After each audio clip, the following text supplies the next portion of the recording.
We came to feel the new Team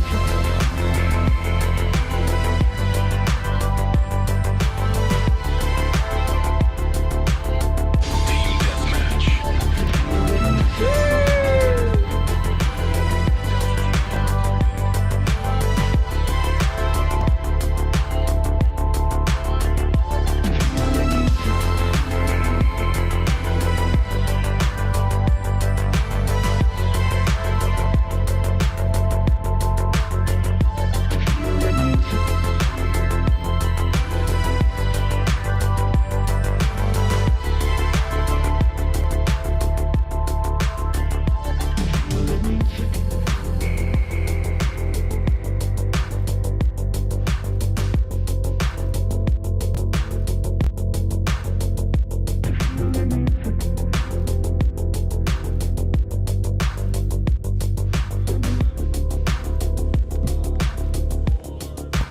Back there. You're watching TBPN. Today is Thursday, December 11th, 2025. We are live from the TBPN Ultradome, the Temple of Technology, the Fortress of Finance, the capital of capital. Christmas is around the corner. That's why you're here. You want an update on Christmas. 14 days Christmas away. television. 2 weeks from today. Presents under the Christmas tree. Holiday. Ramp under the Christmas tree. Ramp.com under the Christmas tree. Time is money. Save both. Easy to use corporate cards, bill payments, accounting, and a whole lot more all in one place. Also, SpaceX IPO under the Christmas tree. $1.5 trillion for the big man, for Elon Musk. He's going to raise $30 billion, something like that. That's an incredibly small amount of dilution if he actually goes out at $1.5 trillion. Should be interesting. I thought he hated just running a public company. Just 1.5. Just 1.5. Just 1.5 trillion. He said the biggest number because you know that there was that whole leak. I think it was in Reuters. OpenAI going out at 1 trillion. You got to go a little bit higher. What's just a little bit higher? He should have done 1.1. I'm going to IPO at 1.1 trillion. Really stick it to Sam. But he didn't. He says he's going out at 1.5. He's got to leave some room for the first day pump. Yes. Right. Get it up to 2. Get it up to 3. Yeah. But I mean, in terms of companies that should benefit from the space economy, is this not the NVIDIA of space? What other company is there? It's the space company. It's SpaceX. And so, $30 billion coming in. Company was doing great. Launch product is fantastic. The rockets go up, they come down. They're putting they go sonic booms over Montecito. Apparently, but I think that the actual launch market for anything but satellites, for anything but data centers, has just been a little small. And so Starlink has been the big unlock, of course, for SpaceX. Massive market there, putting the screws to Verizon, AT&T, and the other telcos. The other telcos, of course, have been noodling on working with a rival, putting up smaller satellites in a sparser constellation with more bandwidth per Somebody was talking earlier satellite. that to get the same amount of compute as a 1 gigawatt data center, you would need 10,000 satellites. That's not that many, though. Starlink has over 10,000 up there already, I believe. Sure. So I know. that's actually not still that crazy. That seems like completely. That's actually extremely well, bullish. there is a pathway to doing Yeah. it with far fewer, which would just be ultra Big. long. I don't think they want to do big. I think the whole thing is constellation. That was the beauty of Starlink, was that you could go up there, and because it gave them the ability to have all this residual capability, as Gwen Shotwell puts it, which is if the CIA shows up and they want to put a spy satellite on there, or some company shows up and says hey, we want to put something really serious in space, but we only need 60% of the fairing, or we only need 40% of the fairing, or we only need 80% of the fairing. It's okay, great. That we'll fill the rest of the space with two Starlinks, 5 Starlinks, 20 Starlinks. Well, and so we they've been have pumping. the founder of K2 Space coming on the show later. Yeah. He raised $250 million at a $3 billion valuation from T. Rowe Price. Fantastic. Head of Sophia, Altimeter Lightspeed, and some others. So we will talk more about that then. And we will also talk about Fall, generative media platform for developers. Develop and fine-tune models with serverless GPUs and on-demand clusters. So in terms of this, the SpaceX thing, I mean, we keep going back and forth on this. Is it just a pump? Is it just a new narrative? Is it a pivot to AI? I don't really care. I think it all comes down to this just idea of like Elon math. You know, the Elon math is always crazy. He's always putting up sort of wild predictions that then may or may not come true. A lot of them are way off, but at least he's telling a story that's like optimistic about the future, and at least it's like it feels like that Trey Stevens like good quest thing is like get to Mars is good. If he misses it by 5 years, at least he's still he's the only person that cares about it, which is great. I went through, I tried to pull in true like hit piece fashion. I pulled up all the different times he's like made a prediction and then like not landed it or not delivered on time, and it's crazy. The guy loves to rip predictions. He said he was going to put early SpaceX concept when they started SpaceX was to put a small greenhouse with plants on Mars as a PR demo before they would even start the company. That, of course, did not happen. Before starting the company? Yeah, this was like the original thesis was like Elon went to some like space nerd meetup. It was like, we need to put a physical plant with a webcam on it on Mars. And if we land that there and we prove that life can live on Mars, we bring life to Mars, it will inspire everyone and marshal all the resources and all the capital and all the excitement to actually go put boots on the ground, which also he predicted. He predicted humans on Mars by 2024. Of course, hasn't happened that we know of. It's possible. Snuck one up there. That's true. They keep saying that the starships blow up, but maybe one of them didn't. Maybe one of them sneaky went off and put a person on Mars. Yeah, it's just the shell of the real ship. I like the inverse conspiracy theory. You know, like oh yeah, we never went to Mars or we never went to the moon. No, the inverse conspiracy theory, we're going all the time secretly, but you're not cool enough to get in on it. You don't have a ticket. Everyone else does, except for you. Because I was just on the moon yesterday, and I'm not telling you about it.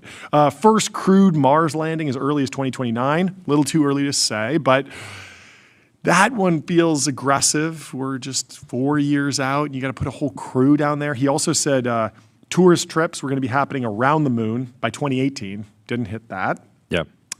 Self-sustaining city on Mars of 1 million people, 2050.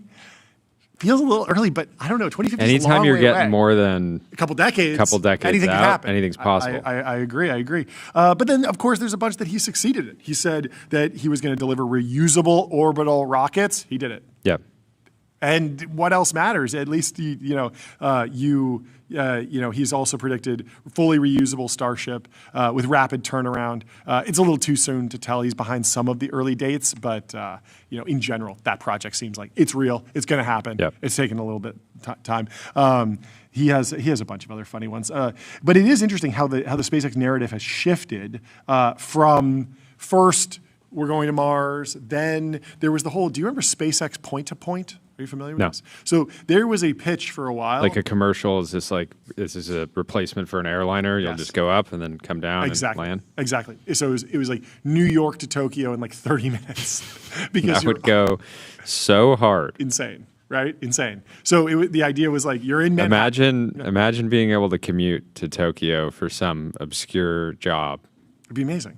It would actually be remarkable. And there's a whole bunch of economic research that shows that when you increase transportation, reduce transportation times, that you really do get an economic boom because people can do business in areas where they couldn't before. Even just reducing the time from San Francisco to LA from a 6-hour drive to a 1-hour flight, all of a sudden people can go up and do business, come back the same day. They just get there more often.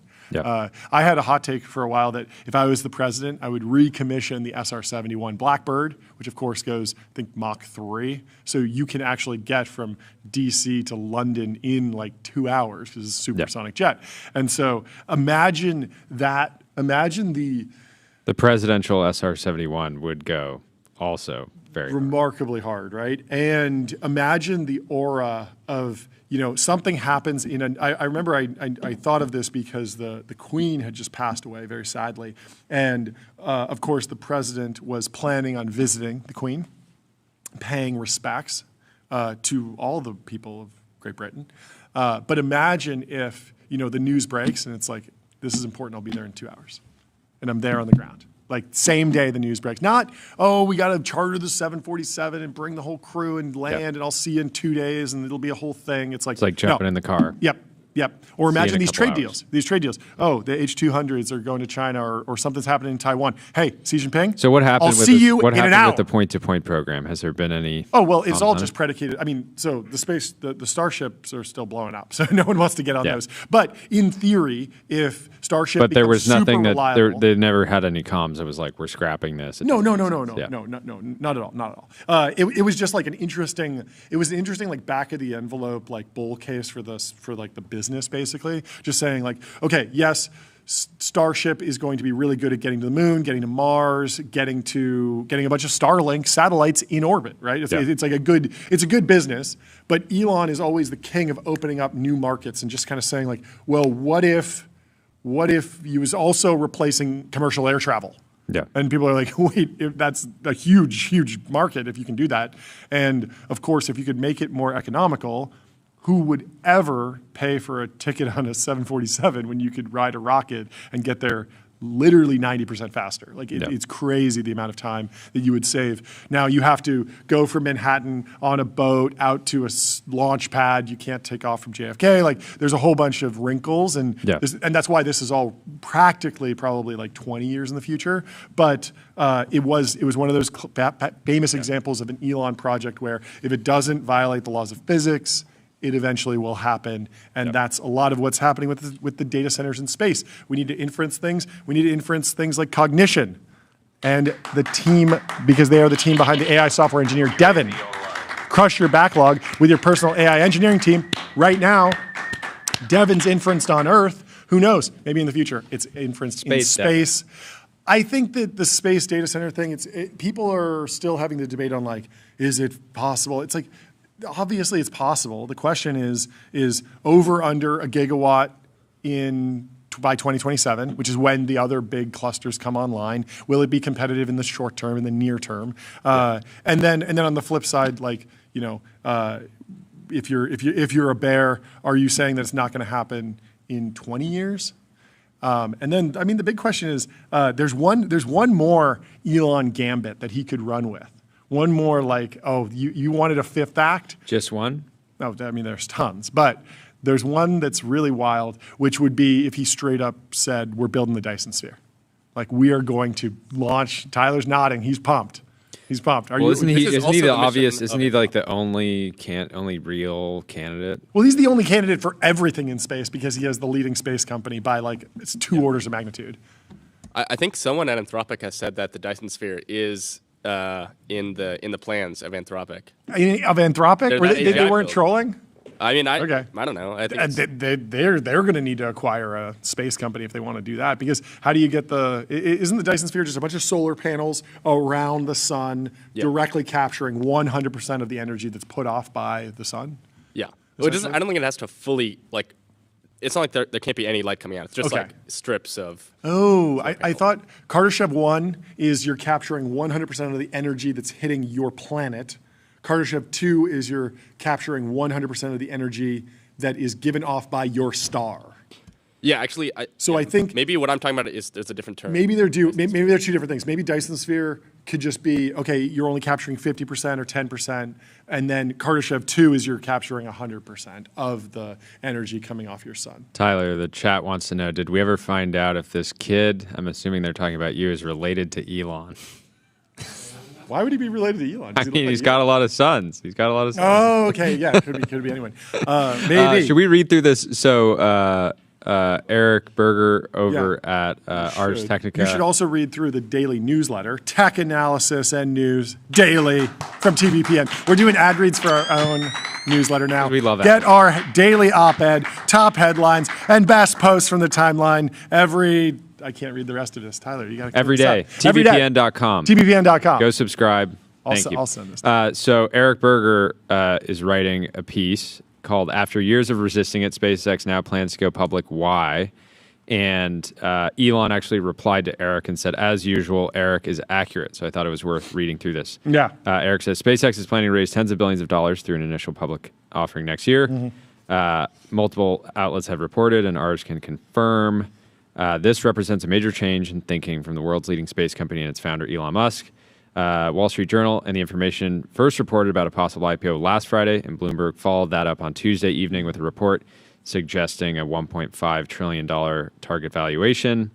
This is an enormous amount of funding. The largest IPO in history occurred in 2019 when the state-owned Saudi Arabian oil company began publicly trading as Aramco and raised $29 billion. In terms of revenue, Aramco is a top 5 company in the world. Now SpaceX is poised to potentially match or exceed this value. That SpaceX would be attractive to public investors is not a surprise. It's the world's dominant space company in launch, space-based communications, and much more. For investors seeking unlimited growth, space is the final frontier. But why would Musk take SpaceX public now at a time when the company's revenues are surging thanks to the growth of the Starlink internet constellation? The decision is surprising because Musk has for so long resisted going public with SpaceX. He has not enjoyed the public scrutiny of Tesla and feared that shareholders' desires for financial return were not consistent with his ultimate goal of settling Mars. Next section is called Data Centers. R spoke with multiple people familiar with Musk and his thinking to understand why he would want to take SpaceX public. A significant shift in recent years has been the rise of AI, which Musk has been involved in since 2015 when he co-founded OpenAI. He later had a falling out with his co-founders and started his own company XAI in 2023.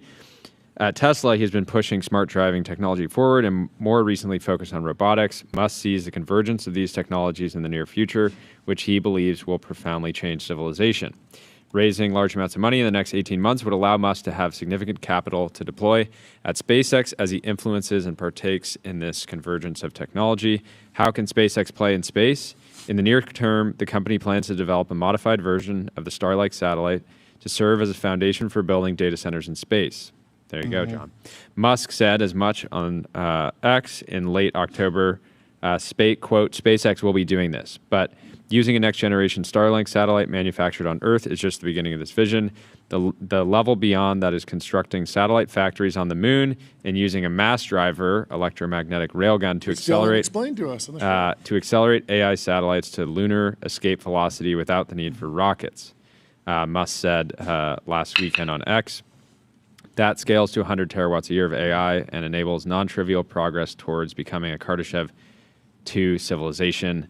Based on some projected analysis, SpaceX is expected to have in the neighborhood of 22 to 24 billion in revenue next year. 65 times revenue is what you'd be paying if SpaceX goes out at 1.5 trillion. For reference, 65x revenue for SpaceX. NVIDIA is at 24x revenue to market cap to price to sales.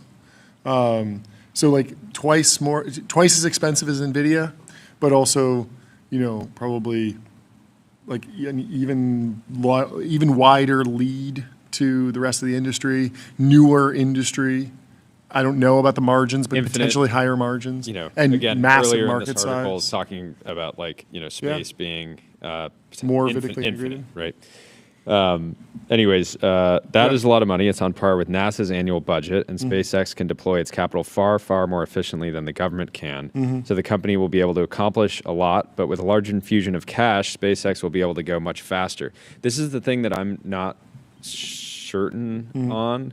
Like, has SpaceX been capital constrained or are they capability constrained? Like, it hasn't been clear to me. You know, clearly there's been like infinite demand for SpaceX equity for a very long time. So much so that people are, you know, investing in triple layered SPVs just to get, you know, and enduring massive fees just to get a taste. So yeah, the question is like, how does this massive capital infusion actually accelerate the business that much, or is it just the right moment in time for a number of reasons? Well, you know that SpaceX, whenever they launch, they stream their launches. They got to be on Restream, one live stream, 30+ destinations. If you want to multi-stream, go to restream.com. Abhi Tripathi, a longtime SpaceX employee who is now director of mission operations at the UC Berkeley Space Sciences Laboratory, believes that once Musk realized Starlink satellites could be architected into a distributed network of data centers, the writing was on the wall. That is the moment an IPO suddenly came into play after being unlikely for so long. If you have followed Elon's tactics, you know that once he commits to something, he leans fully into it. Much of the AI race comes down to amassing and deploying assets that work quicker than your competition. A large war chest resulting from an IPO will greatly help his cause and disadvantage all others. Yeah. What's interesting is, so I totally get that SpaceX was never crazy capital constrained, even though like building a massive rocket, that feels like Super expensive. It feels so expensive. But at the same time, they've just been able to raise the money, and it just hasn't been a problem. And of course, SpaceX as a business generates a lot of revenue. Like some of the contracts with the government are in the billions, and then Starlink is just throwing off. It's telecom, so it's just throwing off tons and tons of cash. I mean, it's incredibly expensive to get the constellation up there, but you do have cash flow from it, and it's effectively, like I've been subscribed to Starlink for like a year or two. I never use it. I'm basically 100% margin for them, right? Yeah. And I use it just as like a backup in case the internet goes down. I have it. Yeah, and you just look at the growth opportunity in effectively telecom. You have T-Mobile is a $217 billion business that is threatened by Starlink. Yeah. AT&T is a $172 billion business. Yeah. And Verizon is a $170 billion business. But I think the reason you need $30 billion, like sort of paradoxically or counterintuitively, might not be to build more rockets. It might be to actually just buy the GPUs, because like in theory, if you're putting a GPU in space, like SpaceX doesn't make those GPUs. They don't just pull them out of thin air. They got to buy them from somewhere. And if they're buying them from NVIDIA, those are expensive, and you got to buy a lot of them. And to make a dent in, like, let's assume all the physics works. Let's assume that the launch costs are cheap. All the math works out. Well, if you're putting a gigawatt of compute in space, you probably have like $1 billion of hard costs just on the chips or something like that. I don't know the exact number, but you can imagine that you raise $30 billion, the business is humming, but you still have to outlay a ton just for the GPUs, and so you do have a new consumption for cash.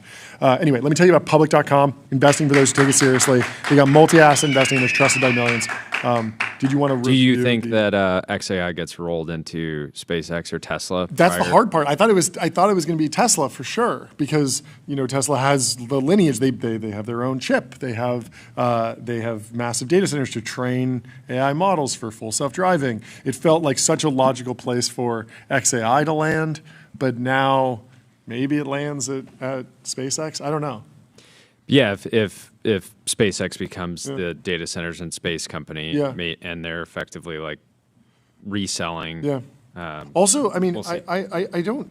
It feels like there's some sort of arcane truth about consolidation, where it might be less of a headache than people think to have different entities. Like if you think about. I mean, certainly, like Stargate is a separate entity from. I'm not even OpenAI. thinking about it as a headache. It's just more so, like XAI needs to get quite a lot more traction, I think, in enterprise and consumer. Somewhere, But yeah, effectively somewhere needs to become like the dominant, a dominant lab in at least one domain. Otherwise, I think it will just make sense to roll into one of these other. Yeah.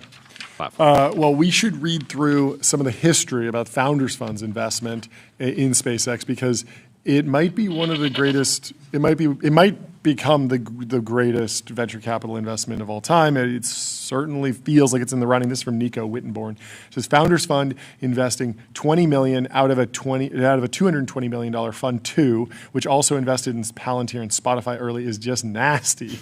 And Dan Premack says flashback to chatting with Founders Fund Luke Nosek when he led the first investment in SpaceX from an old PE Week Wire newsletter. In 2008, I can't believe PE Week is. I read that newsletter back, not in 2008, but like back then. Wow, Premack's been in the game for a long time. So it says, I spent some time on the phone earlier this week with Luke Nosek of the Founders Fund, which it used to be. They had the. Yeah. They dropped it. And then there's also an apostrophe here, which I think has been lost at some point. I don't know. To discuss his firm's $20 million investment in private space launch services provider SpaceX. The company is run by Elon Musk, who co-founded PayPal along the Founders Fund partners a few questions and answers. Dan, Founders Fund usually invests no more than a few $1 million in a company. Why invest $20 million when your fund is only $220 million? Luke, we obviously have internal caps that we follow. What we do is look at how much a company needs and invest that much. For example, we only invested $500,000 in Facebook because that's how much it needed at the time. A lot of firms were offering more. Dan says, most of the companies you back have some sort of internet angle, which makes sense given your PayPal background. But what do you know about rocket science? Oh, there's no internet angle in SpaceX? No one predicted the internet angle, but it is remarkable that a bunch of internet guys fund a rocket company, and then it just becomes an internet company, and it's an ISP, and now it's a data center company, and everything collapses down to the internet. And it's the Joe Weisenthal take. AI will get every resource that it needs. Like the internet is the business model for everything. Doesn't matter if you invest in a space company. Eventually, you're going to be an internet business. And so, Luke answering about the rocket science question, he says, the most important aspect to us is the team. Remember, the PayPal founders didn't have banking experience. Dan, Elon has put over $100 million of his own money into this company. That is crazy that they'd already burned $100 million and then Founders Fund comes in with 20. And developed both the Kestrel and Merlin engines, which are the first new rocket engines developed in the US in a very long time. When we did due diligence, we wanted to speak with other investors of successful new rockets, but they were all dead. I love that. It's like, yeah, we're going to be the first here. Dan, your announcement of the funding just came days after SpaceX had yet another launch failure. Any worries, Dan? Any worries, Luke? Says Dan. Luke says, no, there are obviously going to be some technical kinks like an exploding rocket, but they get amplified because rocket science is more binary than would be a technical kink with a website. Either the rocket gets into orbit or it doesn't. The team has some very smart people and they'll make it work. Anybody that ships just regular old SaaS should have a huge amount of sympathy for anyone in hard tech, because launching any type of app and not having a single bug, insane, even a single like critical bug, is tough. At least early days, and of course critical bug in aerospace is quite explosive. Well, let's anyways, move on. so I did want to pull up just the estimates. FF is estimated to own 10.4%. So we can just keep it at 10. That means that this initial, it's not, and again, they've invested in multiple rounds since then. Historically, like the greatest venture investment ever, in my view, was Masa's $20 million investment in Alibaba. That's true. Turned it into $70 billion at the time of the IPO. I wonder if we can figure out how much. FF owns about 10% of SpaceX. But I don't know how many they've put in billions. Oh, yeah. To maintain that stake, they put in. So, again, it's still like going to be a $150-ish billion position. Just the carry check alone will be nasty, as Nico says. Delightful. Wow. You hit the gong for the old FF crew, my former boss? Yeah, let's hit the gong. John's former boss. My former boss. How does he do it? How does he do it? Yeah. Well, really quickly, let me tell you about Profound, and there's big news today from Profound, the company that helps brands show up more often and more accurately in AI platforms like ChatGPT. They've just announced their new Workflows product, which lets marketers automate jobs like research, reporting, and content generation to drive even greater discoverability wherever people are searching. You can check out Workflows and marketing that runs itself. I was texting the CEO of Profound, James, last night, and he was giving me an update on the business, and he shared just like he clearly like copy and pasted it, like the new customers that they had signed, and I don't think we can share all of them yet, but it basically looked like every company every big company. It looked like they had them. They already are working with MongoDB, Indeed, Mercury, DocuSign, Ramp, Zapier, 8 Sleep, US Bank, Figma, SeatGeek, LG. So many of these different companies are choosing Profound, and we feel lucky to be partnered with them. Here's a good post from Oracle. Just another pod guy. Okay. We could sprinkle this in before we move on to Oracle. Just thought this was an interesting point of view. Elon is not really a person. He is the human embodiment of network effects.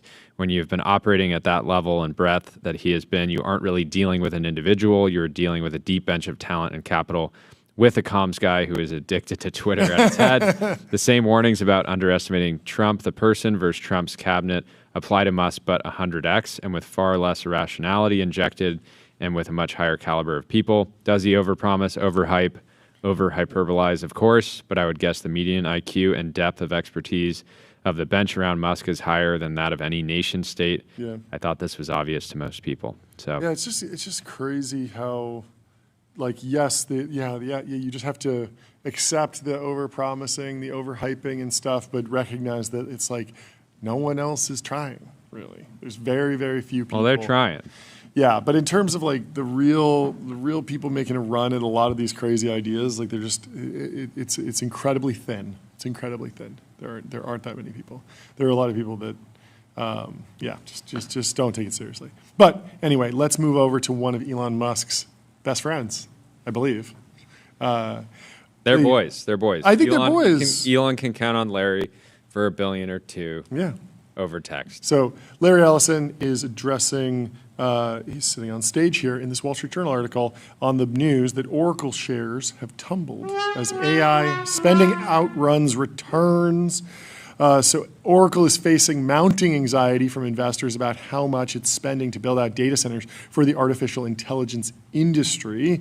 The cloud computing company's revenue and operating income for the most recent financial quarter fell slightly short of analysts' expectations, while the company raised its spending forecast, adding fuel to concerns over the timeline for turning the AI industry's ravenous demand for computing capacity into profits. Before we continue this article, let me tell you about Graphite.dev, code review for the age of AI. Graphite helps teams on GitHub ship higher quality software faster. So, I mean, this is all part of this. I think investors didn't realize that, like, when you do one of these crazy AI deals, you have to go build the data center, and then you have to wait, and then you have to get power, and you have to buy the chips, and the chips have to ship. Turn you it have to rack on. the chips, and then you got to turn it on, then you got to test it, and then you can generate some tokens and hopefully sell them. All while enterprise AI adoption might be stagnating. We'll see. There was some crazy data out of Ramp today. Ara Karazian, the economist over there. At least some has businesses the might be data. saying, we got enough AI.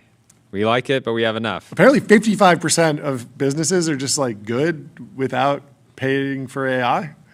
I mean, the paying thing is At least the key. directly. The, At the, least the, directly. The paying thing here is, so There's a lot- basically. and just the example news. is like a lot of businesses Yeah. don't pay for cloud. Yes. But they effectively pay for cloud because they pay companies Totally. that leverage cloud to Yes. deliver their products. But it's an interesting chart to see where enterprise AI adoption is going. This is from Ara Karazian over at Ramp. He says, Ramp's AI index shows AI adoption held flat at 45% of businesses in November, driven by slight declines in finance and technology sectors. By the model, OpenAI went down -1%, Anthropic up 0.8%, and Google went up 0.7%.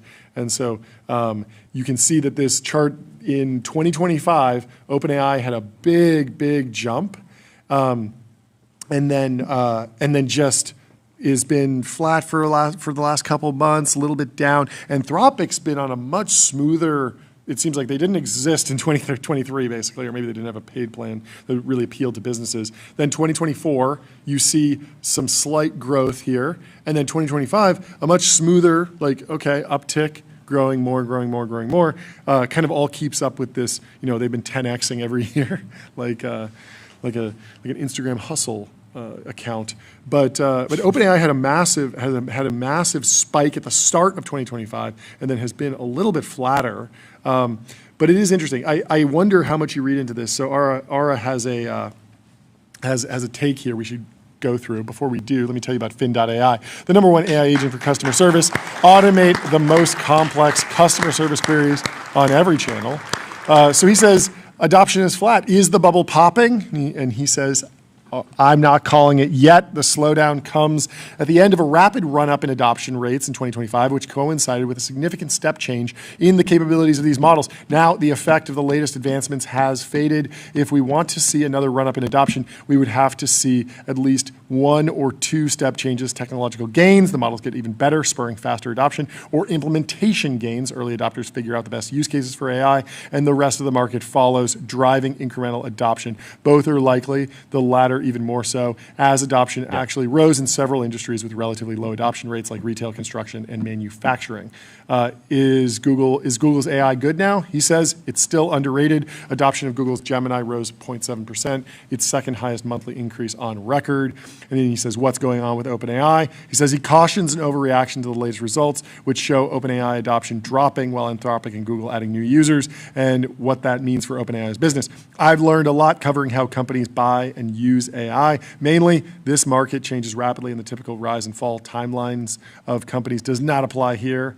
OpenAI enjoyed rapid adoption of growth in 2025, in many ways emerging as default spend category for businesses, and it's not unreasonable to think that rate would normalize as competitors find their fit in the market. Also, there's just a lot of overall, the interesting thing is it seems to be pretty obvious at this point that the models just getting smarter is not going to, by default, make adoption accelerate massively again. They need to become more useful. They need to be able to, Dwarkesh has talked about this. They need to be able to learn on the job, basically, in the way that that a human does. And I think until we have that, there's some thing, the forward deployed engineer movement of having people out embedded in companies, trying to unlock the potential of the models. That's great, but I think the models actually just need to become generally more useful. Yeah, more useful. I don't know. Yeah, it's tough. I mean, when I look at the number, the headline number, it's 45% have paid for AI chat apps, basically. He's tracking OpenAI, Anthropic, Google, and XAI on there, a few others. And you flip that around and you're 45% of businesses don't pay for AI, don't use AI. And the question is are they just not using AI at all, or are they just good with free? Because if you told me 55% of companies are in sort of a private equity scarcity wartime mode where they're watching every dollar that goes out of the door, even a $20 subscription is something that will be scrutinized, because you know what, we've been running this business for a generation, and we're not going to spend frivolously. Every dime that goes through our business is precious. Yep. And so we're not just going to go sign up for whatever. No, you don't just spend. You need to really understand if this is valuable. And you know what? If the particular business we have a specific POS system. We have, we don't have that many unstructured questions, right? Realistically, it's we're not doing a lot of random email, a lot of random research for our business. It's more customer comes in, take their order, put it in the POS system. Yeah. Charge them, go do the thing, which AI is probably not, replacing. So it's interesting, but one of the cool factors about this our Karazian report is that it comes from ramp customers who I don't think of as. I think of them as a little bit more forward-thinking than the general population. If I were to say that there's bias in the data set, I would say it's biased towards being open to AI. For sure. Right? Yeah. If I wonder. If a company like Amex would look at their data of AI adoption, just for cohorts that signed up for Amex over a decade ago, you would expect it to be lower. Yeah, or even putting Amex aside, a community bank. Because if I go to my local laundromat and I ask what corporate card do you use, they're probably we don't do corporate cards here at all. In fact, we have a relationship with the local bank down the street, and they put up the mortgage for the building, and we write checks, or we do cash. Or they're even using a debit card. Exactly. Or if they do have a credit card, it's probably from the local bank branch. It's not they haven't built their whole system. So it's fascinating to read into. I do think there is something to be said. I do think there is a bit of a slowdown here. It's not accelerating, and it is real that there is. It's just getting harder and harder to justify. Okay, it's a no-brainer to bring it in. It's a no-brainer to pay for it. Part of that's the competitive dynamic of, 50% of the value from AI you just get in a Google search. It's also now, what are you right? getting out of some of these? If you're a business that's not doing code gen, you're not generating a bunch of assets, et cetera, and somebody says, hey, for $20 a month or $100 a month, you can get somebody that's PhD level in math. But extremely low agency. You have to tap the person on the shoulder. I like the laundromat. The laundromat's like, actually, I don't need somebody who's PhD level. You know what, in math. Sir, this is a laundromat. We've been running this laundromat in this family for 45 years, and I've never run into an IMO gold medal level problem ever. I bet there are. I bet there actually are. I bet. Yeah? I bet. Some abstraction on top of that? I bet if Mark Chen wanted to create a laundromat, laundry. Allocation of laundry. Yeah, you need to efficiently. I mean, if you have a big load of Yes. laundry, Yes. How do you split it how do you across? distribute it between the Okay. different Yeah. machines? Yeah. No, that makes sense. but yeah. So you have you have a robot on your computer that is incredibly smart but incredibly low agency. Yeah. It can't learn on the job. You have to tap it on the shoulder and say, hey, do this. Okay, now do that. Now do this. Do that. Yeah. And it's like, well, a lot of these businesses don't have these problems that need that level of intelligence. And they need people that are even have some level of agency Yeah. and not even maxed out on intelligence, but can just kind of chug away and learn on the job and get better. Or they need SaaS products that have AI functionality built in, right? Yeah. And so to them, it's just, oh yeah, my POS system just flagged a couple more fraudulent orders and took care of that, or ramp, it's like, yeah, my receipts get classified better, but I'm not a direct user of AI. Maybe they need to be on numeral.com, compliance handled, numeral worries about sales tax and VAT compliance, so you can focus on growth. Disney is investing $1 billion in OpenAI. Before that, I do think it's notable. So Oracle's remaining performance obligations, which we know refers to contracted revenue not yet recognized, is $523 billion.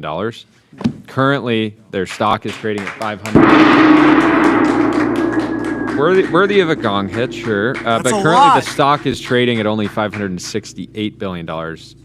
And so I just look at this as Oracle continues. Immediately when they announced this backlog, they got a bunch of credit. It was almost immediately. And it has basically just been downhill ever since, as the market has basically said, we're giving you less and less and less and less credit here, and to the point where in many ways they're getting negative credit for the partnership. That was the Financial Times take. The deal is worth negative $70 billion. Yeah, and I think that the way that they framed that title was not entirely edgy. It was definitely edgy. It's a blog. It's Alphaville. They're having fun. But and then I have one more post here that's relevant. So Suspended Cap says, I got to feel like that at some point Oracle Larry was misled. Was it OpenAI showing him something in the lab? Was it Jensen lying about token prices? Or was it a partnership that was supposed to happen that didn't? It's always been clear to me that this was a race to the bottom. Why would you want to take these economics that someone as sophisticated as Microsoft was happy to pass off? Remember? I've said this a bunch on the show. Satya has more information. He owns OpenAI's IP, right? He's been serving OpenAI models. He's been, running an AI. It's one of the most scaled platforms, right? He has more information than anyone in the room. Momentarily, he didn't look at when Oracle announced this backlog and the stock jumped however many hundreds of billions. Everyone was kind of like, wait, did Satya miss this? And I think the market is maybe realizing some of his wisdom. Suspended Cap says Jensen's whole thing is that the rack costs $4 million and you make $20 million, you net $16 million. No one can make you $16 million. Got it. But a lot of assumptions baked into that. Someone has to pay you $16 million for however many trillions of tokens you can spit off. If a token is a commodity and someone can serve it at 50% lower than now, it's net plus $6 million on the $4 million of costs. What if the dollars paid for the infra results in massive losses for whoever is purchasing them? Is the assumption that the capital will just keep funding it? Maybe they will. I actually think they will, but I'm just confused at what Oracle thought they saw here. So, well, story's not over. Let's move on to Turbo Puffer, serverless vector and full text search, built from first principles on object storage, fast, 10x cheaper, and extremely scalable. So Joanna Stern has a little bit of a screenshot take joking around about Disney, which is investing $1 billion in OpenAI and is going to license their characters for use in Sora. She says, "Look at this hype. Isn't it neat? Wouldn't you think my bubble's complete?" I think that's from some Disney song. I actually don't know, but just the cadences. Do you have any idea what That was my Santa read. Claus is coming to town. No, definitely not Santa Claus is coming to town. That's not a Disney property. Is it? Oh, yeah. Look at... But the tune you were singing sounded like that. This is because I'm bad at singing, I suppose. Okay, let's see if Grok can grok here. it. Let's see. Okay, anyway. There is news. Oh, is this Frozen, maybe? Look at this, isn't it neat? Okay, accompanying... I don't know. Someone will have to tell us. Anyway, so Disney's making a $1 billion investment in OpenAI and will allow the AI platform to use its characters and properties to generate short user-prompted social videos. Henry says it's from The Little Mermaid. The Little Mermaid. What is the original line from The Little Mermaid? Look at this. Okay, anyway. Disney's 3-year licensing deal will let users generate videos using Sora, OpenAI's short-form AI video platform, of more than 200 Disney, Marvel, Star Wars, and Pixar characters. A curated selection of these short videos will be available to stream on Disney Plus. Whoa, that's the bombshell there. I didn't realize that. Because when I think about like going to Sora, it's very fun to make a mashup video of Mickey Mouse you fighting Iron Man or something like that. And that's something that doesn't make sense to underwrite within Disney. They're not going to spend the time. The CGI is too expensive. It's just not going to happen.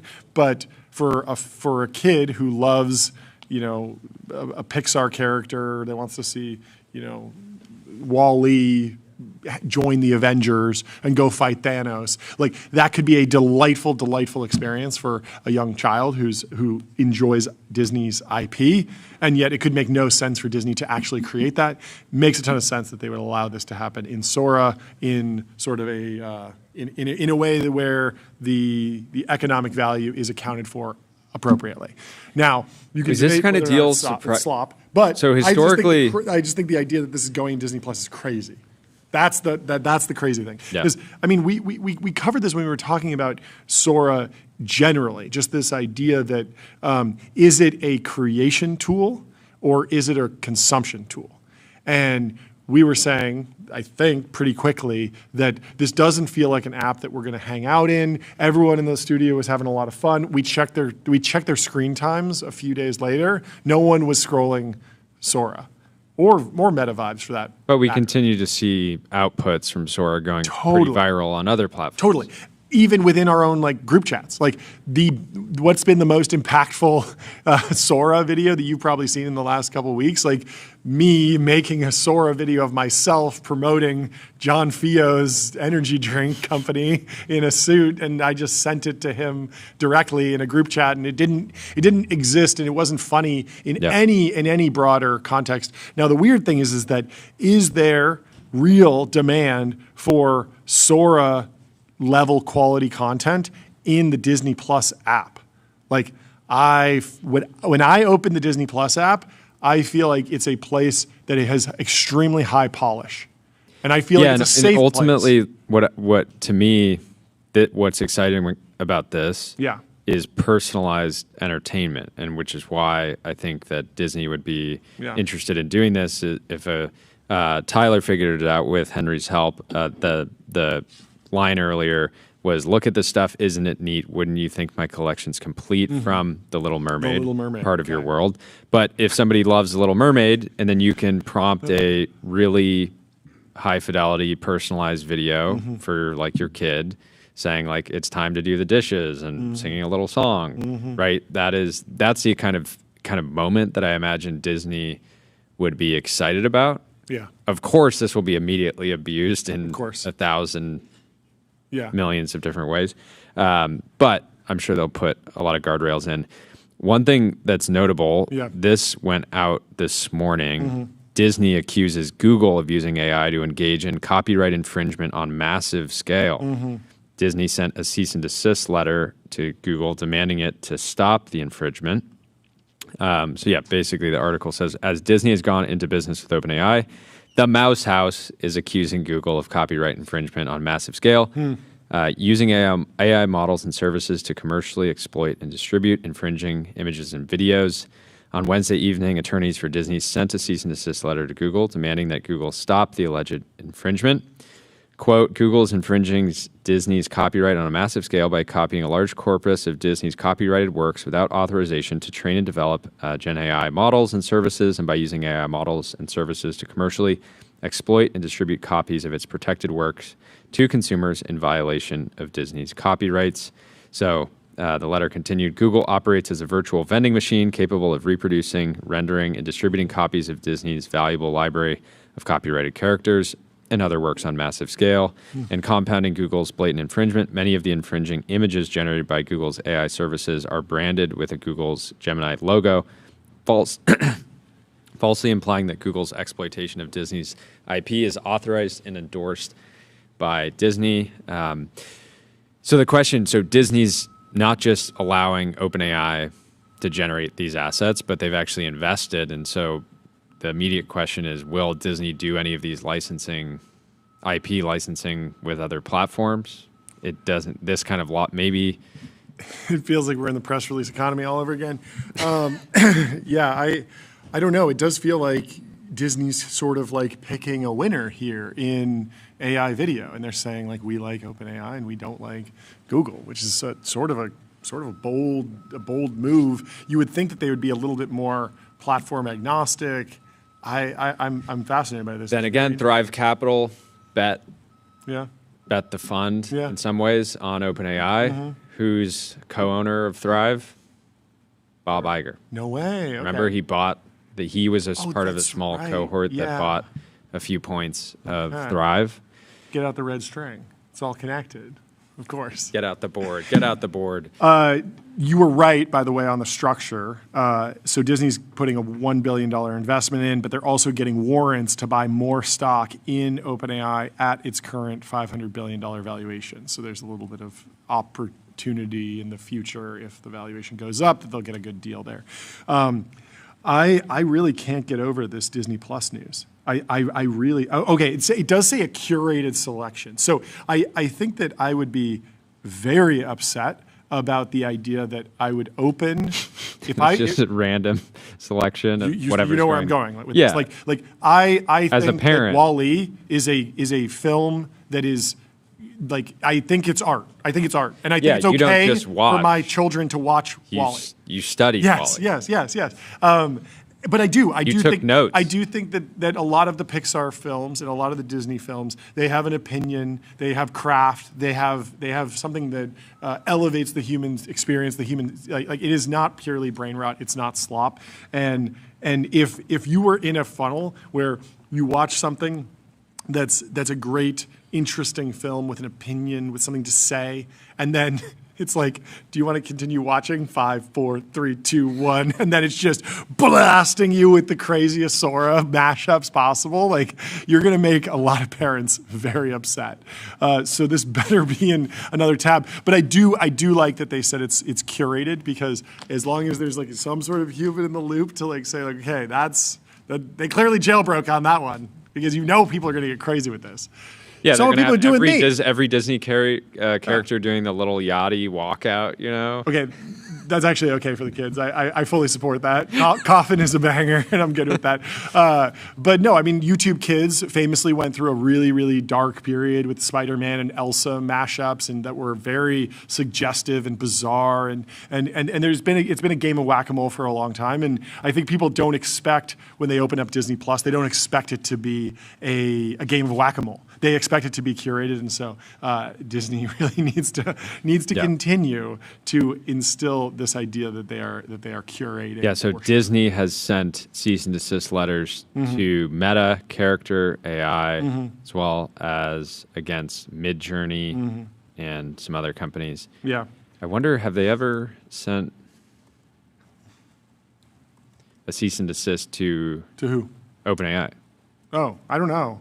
But they should have, because as soon as ChatGPT launched, I was having it create stories of, Spider-Man. I was particularly a fan of the deliberately IP infringing. So I'd be like, write a bedtime story for my son where, Spider-Man teams up with Superman, which of course cannot happen because those are rival pieces of intellectual property, some owned by Warner Brothers, some owned by Disney. And so you cannot ever have those cross into the same multiverse.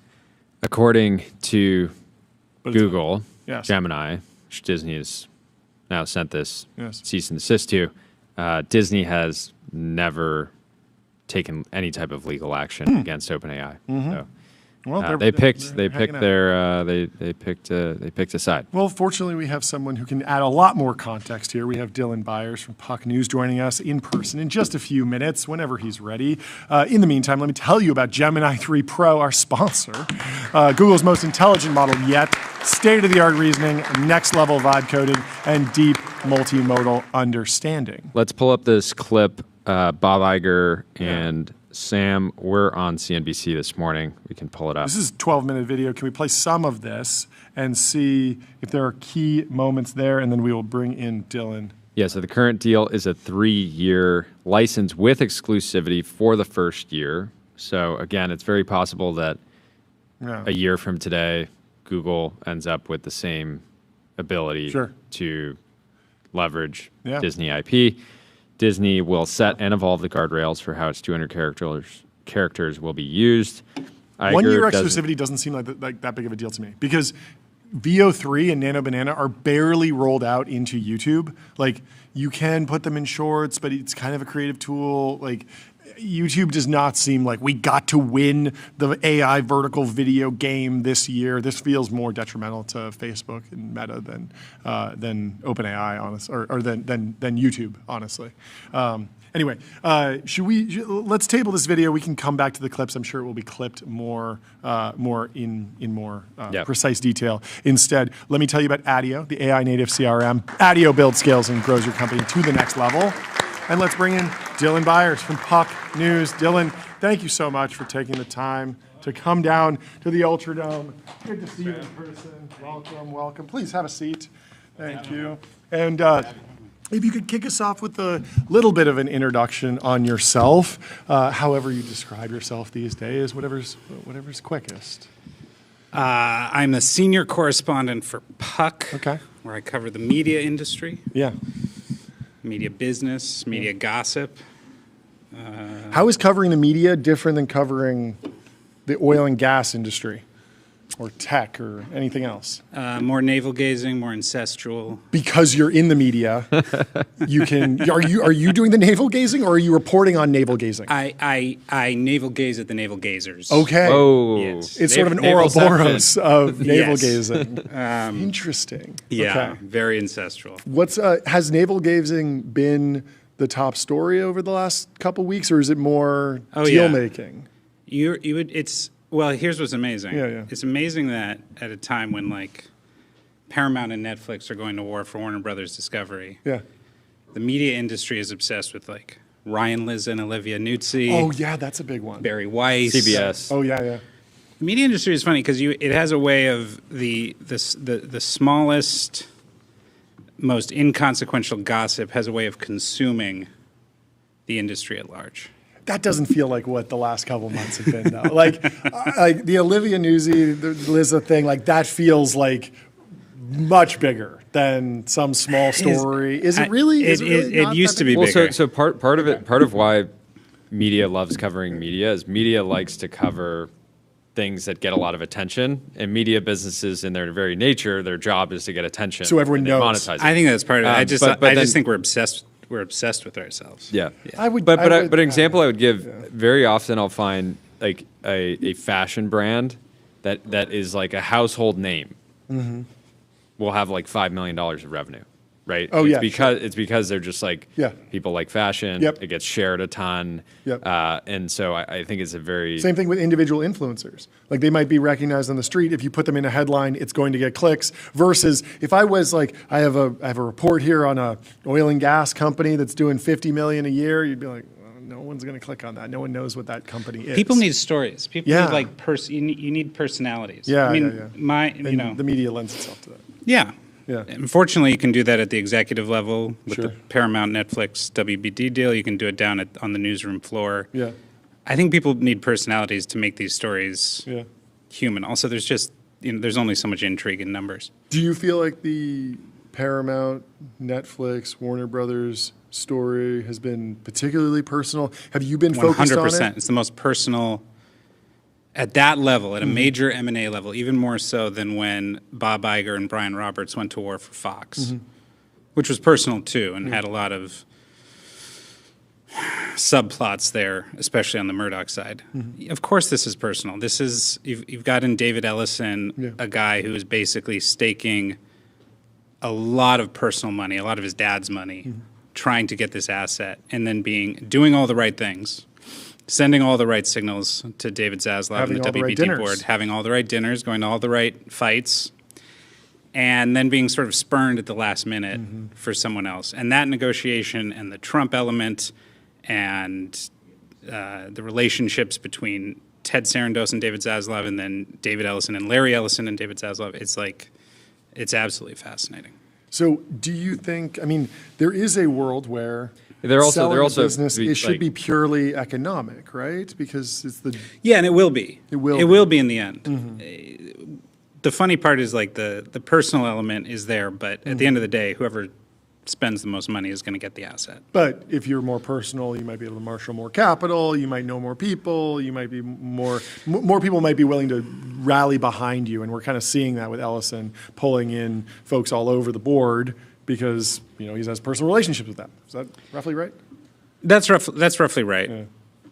I think what you have, my partner Bill Cohen put it really elegantly. You've basically got a company with a $400 billion valuation going to war with a man with a $400 billion valuation, and Larry Ellison and his son. Yeah. And yeah, marshaling the capital for it, with Gulf sovereign wealth funds and Jared Kushner and all that is interesting. And at a certain point, Netflix is going to reach a threshold for what it can compete with. I mean, another point Bill made is, at a certain point, if Paramount were just willing to come in and offer like $34, $35 a share for this thing, I think it would be game over. Netflix can't do it. But the personal element is just interesting because you've got Trump who wants to be involved in this deal somehow. You've got David who really doesn't like the idea, David Zaslav, who really doesn't like the idea of selling to David Ellison. But fundamentally what you're doing is just a very extended negotiation that's going to play into Why doesn't he, into 2026. Why doesn't he want to get involved with David? I don't think this is how Zaslav wanted to go out, right? Like I think, I'm not saying, when David Zaslav got Warner Media, he did this whole song and dance coming to Hollywood and saying, I'm a film guy, I'm going to save the film industry. I don't think anyone thought he was in it for the long haul. I think everyone knew this was sort of like a flip. But he liked playing the Hollywood kingpin, and I don't think he wanted to go out because David Ellison came to the table and forced him to go to market. And I also don't think that, I think David Ellison and his team and Jerry Cardinale at Redbird, I think they came in and said, somewhere around that sort of $23.50, $24 a share mark. And I think he took offense to that because the number he wanted and the number he thought he could get was higher to 30.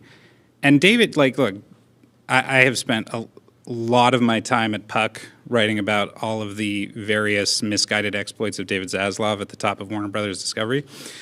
But at the end of the day, one thing he knows how to do very well is work a deal. The entire time that David Ellison was at the table saying, I'll do this, I'll spend more, he was talking to Ted Sarandos at Netflix, and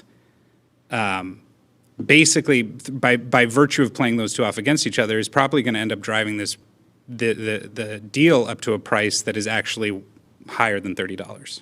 So kudos to him. Do you think he's talking to anyone else? There's been a lot of skepticism about there ever having been a second bidder. People were saying, "Oh, the idea that Netflix would even bid, that's a fake stalking horse." I remember in September when Paramount first started this whole process, someone came to me and said, "This isn't over. Netflix is at the table." Everyone thought that was bullshit. Yeah, right. Greg Peters went out at a Bloomberg event here in Hollywood and said, "We don't do, historically we don't do M&A deals like this. We're not interested in M&A." And everyone thought, okay, well, that's it. Yeah. Netflix has been at the table the entire time. And in fact, if you talk to the guys at Paramount, what they'll tell you is like, they feel like Zaslav was playing rope-a-dope with them. It's basically saying, yeah, come to the table, we're good. Everything you're offering is better than Netflix. And then finally in the 11th hour saying, we're with Netflix. Continue to bid and bid and bid and bid and yeah, bid and we're not done. We're not done. Yeah. That's the sort of funny thing. The way when Ted Sarandos and Greg Peters go out there and talk about this, they're talking about it like it's over. It's not over. No. You could have me on. You could have me back on in 6 months. I think we're still talking about this. Yeah, yeah. That's great. Do you think that the actual Netflix contract, the deal, the breakup fees, the announcement, the pageantry around like we have a deal, Yeah, totally. Make it inevitable. is that a tactic? Yeah, I think so. Okay, to drive a higher price to let Paramount know, to let Ellison know, hey, you're best and final. Like now's the time to go rally the troops, what was go up with around that? the world, Yeah. fire up the jet. How do you Yeah. make another offer and then say, just want to be clear that this is not my best and final? Oh, that was a funny line. Like I've never in a negotiation had somebody make a new higher offer, Yeah. and then also say, like typically you'd be like, Yeah. there's not a lot of like it just shows that Yeah. like what is the incentive to take the offer at all? Buy your house for Sure. $1 million, but I could go higher. I could go higher. It's like, And by the what? way, another partner of mine, Matt Bellany, like he's reported, Paramount will go higher. Okay. They will. Like the Yeah. Ellisons will go higher. And part of the thing, and this gets back to the personal element, which Yeah. is what's so fascinating to me. David Ellison came to the Paramount deal, the first deal, with a strategy to basically wrap up as much of Hollywood as he could, scale it up, and then try to go to war with Netflix and YouTube and the guys up in Silicon Valley. The entire thesis of his battle strategy rests on him being able to acquire more than just Paramount. If at the end of the day Netflix gets Warner Brothers Discovery and he's sitting there with Paramount, he's not in the game. Well, And yeah. So I was thinking. So he acquired the rights to UFC. yes. They're killing the pay-per-view model, which is interesting. The pay-per-view model was being killed by illegal streaming, which was like the bane of Dana White's existence. He basically, to my knowledge, was always angry about it. Was kind of the nature of the internet is just like if you're streaming something, it'll show up in other parts of the internet, and there's not much you can do. So Paramount, basically throwing down and saying like we're going to own the UFC, which is there's a lot of people that will just subscribe because there's one-ish major UFC event every month, and it's a much better deal than just going and buying each individual pay-per-view for $80 a pop or whatever. But that subscription offering becomes much more compelling if you're bundling in all this other IP. Totally. So my question is like, you're definitely going to get the UFC fan base, but how big is that fan base? Certainly it's a popular sport in America, but how do you like build enough value around this to really have a competitive offering? I think what's interesting about the UFC deal, the UFC deal was a signal to the broader market, which is so much, again, it can be depressing to cover the media industry because a lot of the times it's going through periods of contraction or decline, or you look at, since we're talking about sports rights, you look at someone like ESPN, right, who's being forced to make all of these very calculated decisions about, should we pay X amount for Major League Baseball when you're still competing for the NFL with like Amazon Yep. and Well, YouTube. and sports are the last remaining content monopolies, right? So in news, you don't really have a monopoly on anything. You might News is a commodity. Yeah, you might break the story, but everybody else will have the facts. Sports rights are the immediately. one. Sports Yeah, rights are the sports one rights and thing. leagues. Yes. So And the UFC intellectual deal. property, like Sure. the rights to Yeah. Warner Brothers. But still, that is highly competitive with somebody else online saying, "I'm going to make an AI cartoon." Sure. People aren't creating homegrown sports Right. content; Yeah, they're yeah. creating commentary and reaction content. But you still need to pay to see it live. At the end of the day, there's only one network you can watch Sunday Night Football on and it's NBC, and that matters in a way that when when a bomb goes off or a coup happens, there are a lot of different ways to go. But what was interesting about the UFC deal is at this period of sort of contraction negotiation among legacy media players, David Ellison was coming in almost like a sovereign himself and saying, I'm here, I'm willing to make bold bets, and I'm willing to even overpay, or what others would consider overpay, in order to go after these assets. It also helps that he's younger. He's thinking on a longer time horizon. Like, he's actually someone who's thinking, how do I build up not just a media empire? He thinks about it as a media and tech empire.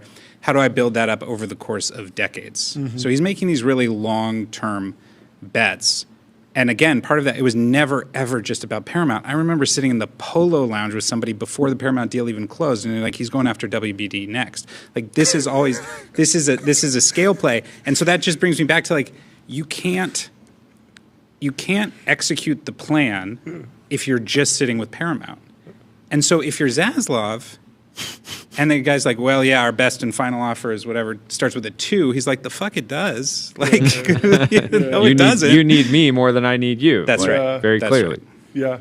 Yeah. I think that, I count myself as oddly like a media. I'm just getting up to speed on a lot of these media stories, and this one's been fascinating.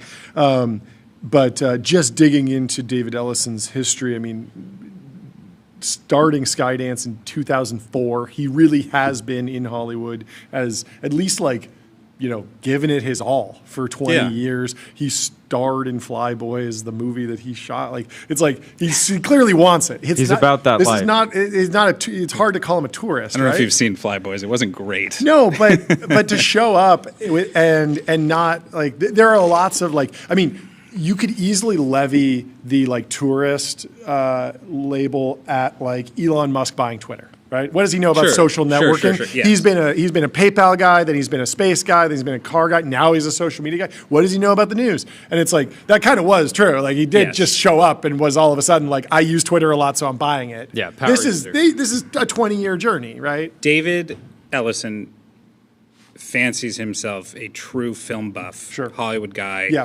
Grew up watching movies, going to the movies. His association with Tom Cruise and Mission Impossible to him is a massive badge of honor because he feels like he's really been supporting the industry. Yeah. And part of the argument you're going to see, or we're already seeing it, that he and his team will make against Netflix is that Netflix is paying lip service to the theatrical window. They're not a business that's built on putting movies in theaters. True. And he's like, we actually will. We are committed to Hollywood in the traditional sense. We're so committed that we'll put Tom Cruise yelling at you about TV settings in front of you. Yes, have you seen this? That's right. No, I haven't. Oh, yeah. Tom Cruise, there's a lot of TVs that come with specific refresh rates technology, higher refresh rate, not 24 frames. It'll do 48. It's smooth motion, and he hates it because it's not as the filmmaker intended. Yeah. And so he'll do pre-roll ads for that. Clearly, truly loves the theater still. We are going to. We are all going in this process because one thing that gets lost, the creative community in Hollywood gets really upset about the Netflix of it all because they don't seem to like Netflix. Yep. They don't like Netflix from a tech perspective, not a political perspective. They see them as politically aligned with Netflix. But more politically aligned with Netflix, in fact. But in terms of their nostalgia for what this industry is about, we're going to see a lot of nostalgia over the course of this deal negotiation, and there's going to be a lot of hemming and hawing among the Hollywood creative community about what's happening. And all I would say is whether Paramount or Netflix get WBD, the train has left the station. The industry has changed. Yes. And even Ted's whole thing about, we're committed to the theatrical window, bullshit. I guess movies will be in theaters for 10 minutes before they're on Netflix. But what do you think that Hollywood in the actual traditional sense, the local community, we're recording this live from Hollywood. Yeah. It seems like the industry the culture of the industry is dominated by nostalgia. That's totally. That's the feeling that I have. The interesting thing about tech is that tech has a nostalgic element to it, tech culture, but it's videos of us going to the moon, and we're well, we got to do that again. Whereas Hollywood seemingly just wants the whole production pipeline and process to go back the way that it was. And I guess how are people processing like having an even smaller kind of potential buyer pool out of all of this. Well, you know, what you're making me think of. I think earlier when we were talking about media, you were talking about other industries like oil and gas industry. Yeah, whatever. this is my example. The difference is that creatives are a real pain in the ass to deal with from the perspective of the front office. Sure. You build your business around them, Yeah. but they have feelings about how things should be that I think people probably in the oil and gas industry or the trucking industry don't. Yeah. So there are a lot of like Tom Cruises and Martin Scorseses who have feelings about how this industry should work and what you need to preserve in order to preserve the integrity of it. What happens when new leaders take over is they have to do a song and dance where they pay a lot of lip service to this. And so you see Ted Sarandos coming in and talking about how great it is to acquire the studio that made Casablanca. Yeah. The future of the film, I fucking love Casablanca. I've seen it 100 times. The future of this business does not rest on like future generations going back and watching Humphrey Bogart. That is not where the future is going. You similarly, when David Ellison took over Paramount, there's all this lip service paid to like Walter Cronkite and the integrity of CBS News. With all due respect to David, I don't think he gives a shit about Walter Cronkite. Like, but you have to do that song and dance in order to sort of finesse the transition of the creative community. And in truth, I think what's more interesting is I think whether you're talking about a David Ellison or a Ted Sarandos, they're actually thinking about the future. They're thinking about how to go to the moon again. They're thinking about, you guys were just talking about Disney's deal with Sora. I want to talk to you about that too.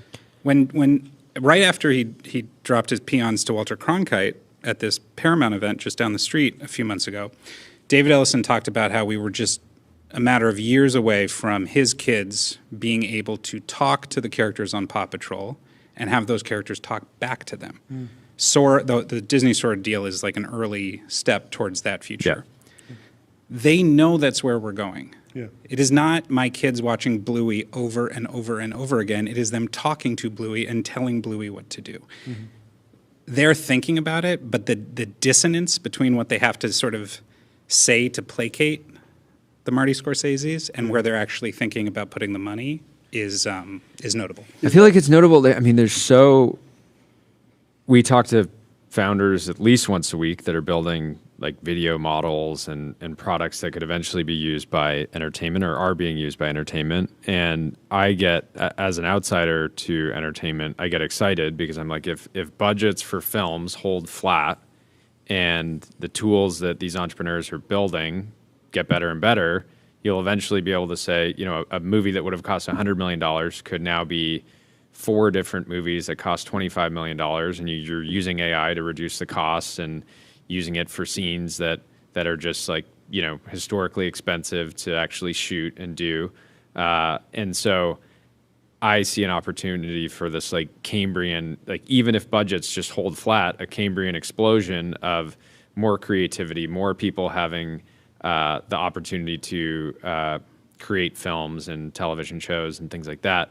But it feels like there's like zero excitement here about that. And maybe it's because it's in pockets, because It's entirely outside of the Hollywood system. Like the iPhone really did democratize filmmaking, but like the end result of that was like Mr. Beast on YouTube. No, but I'm just saying. I'm just saying it's still. I'm saying. Oh. I'm saying even though the technology is not being created here, it still could be a catalyst for the industry. I think it's a competitor to the industry.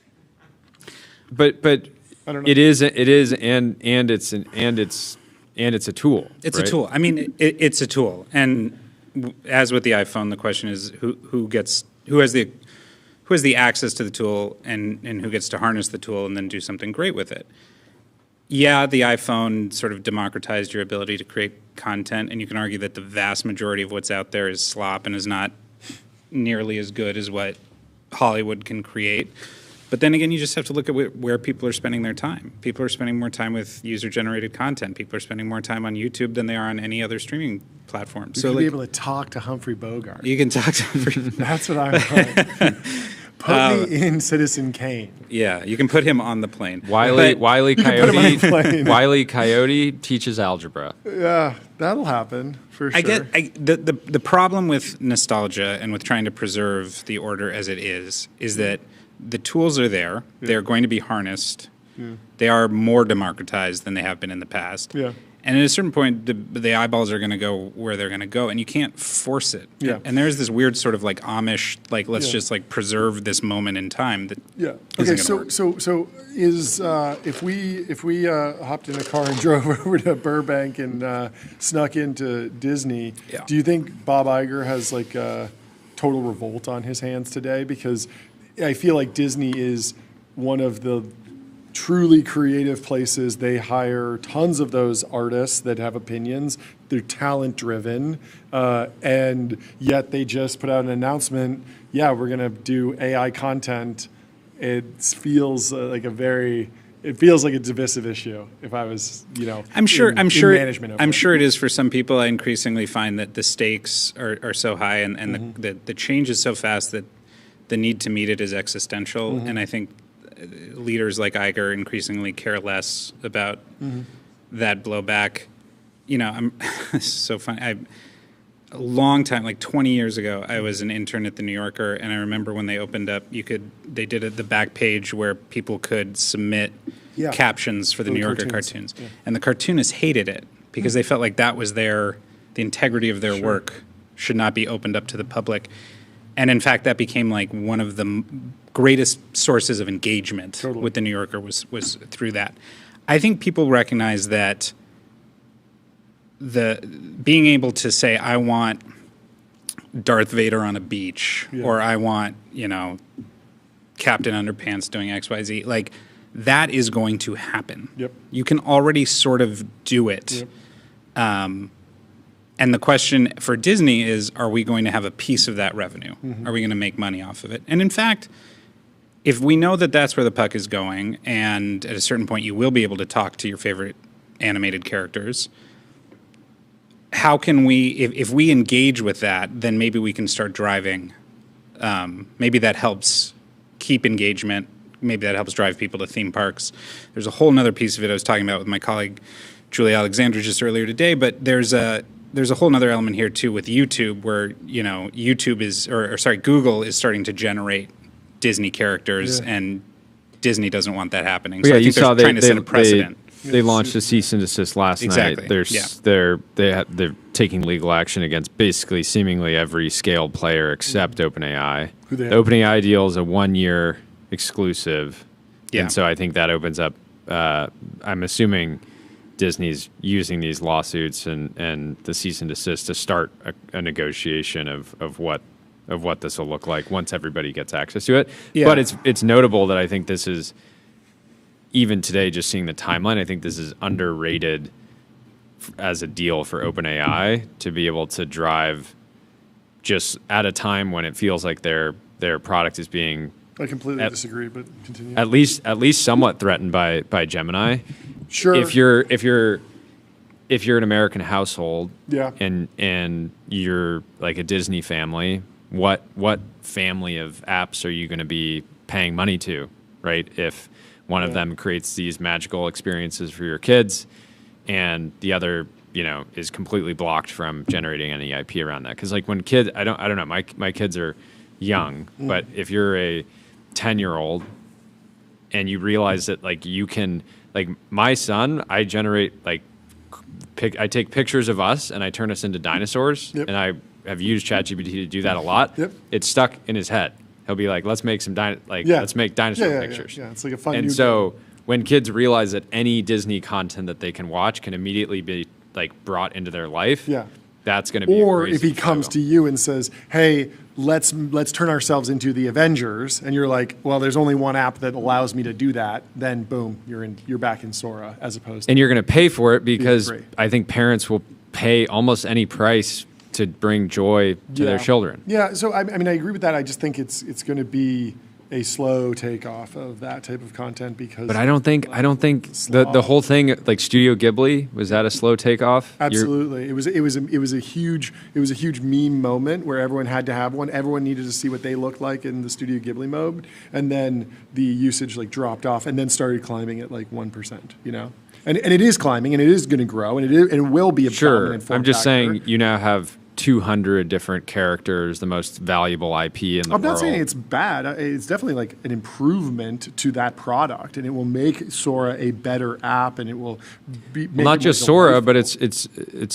I'm assuming, I didn't see specifically, but I'm assuming it's ChatGPT and Sora. So it's going to be bring it, but to bring it back to the Ellison.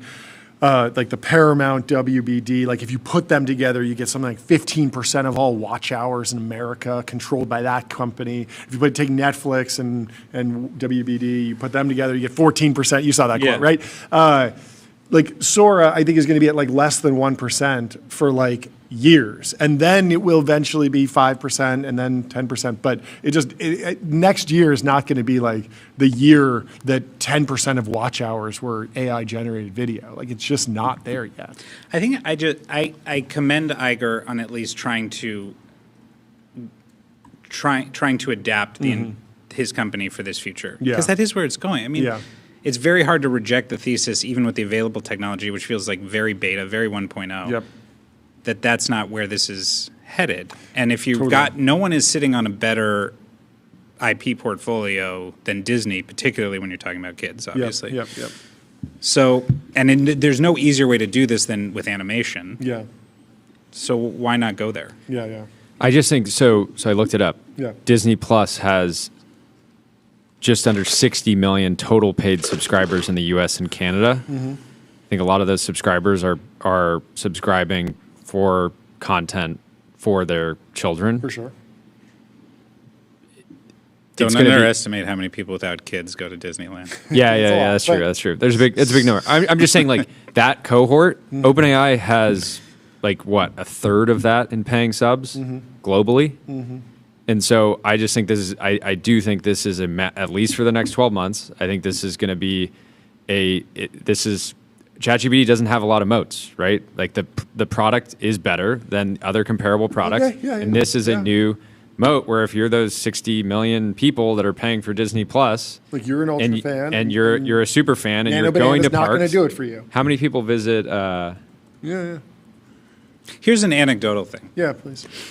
To the best of my knowledge, the one way I've been able to make my son cool in his second grade class is by getting him on Sora, like letting him play around with Sora earlier than his friends. Cool. Didn't do that with Minecraft, but like did that with Sora. And I have all his friends coming up to me and being like, "What is Sora? Tell us about Sora. Can we use Sora?" Sure. I'm sure the other parents hate me. It's a wild thing to do. But you do see, this is purely anecdotal. Yeah. You see that level of like, oh my God, can we create something? Can we just say something and create it? Yeah.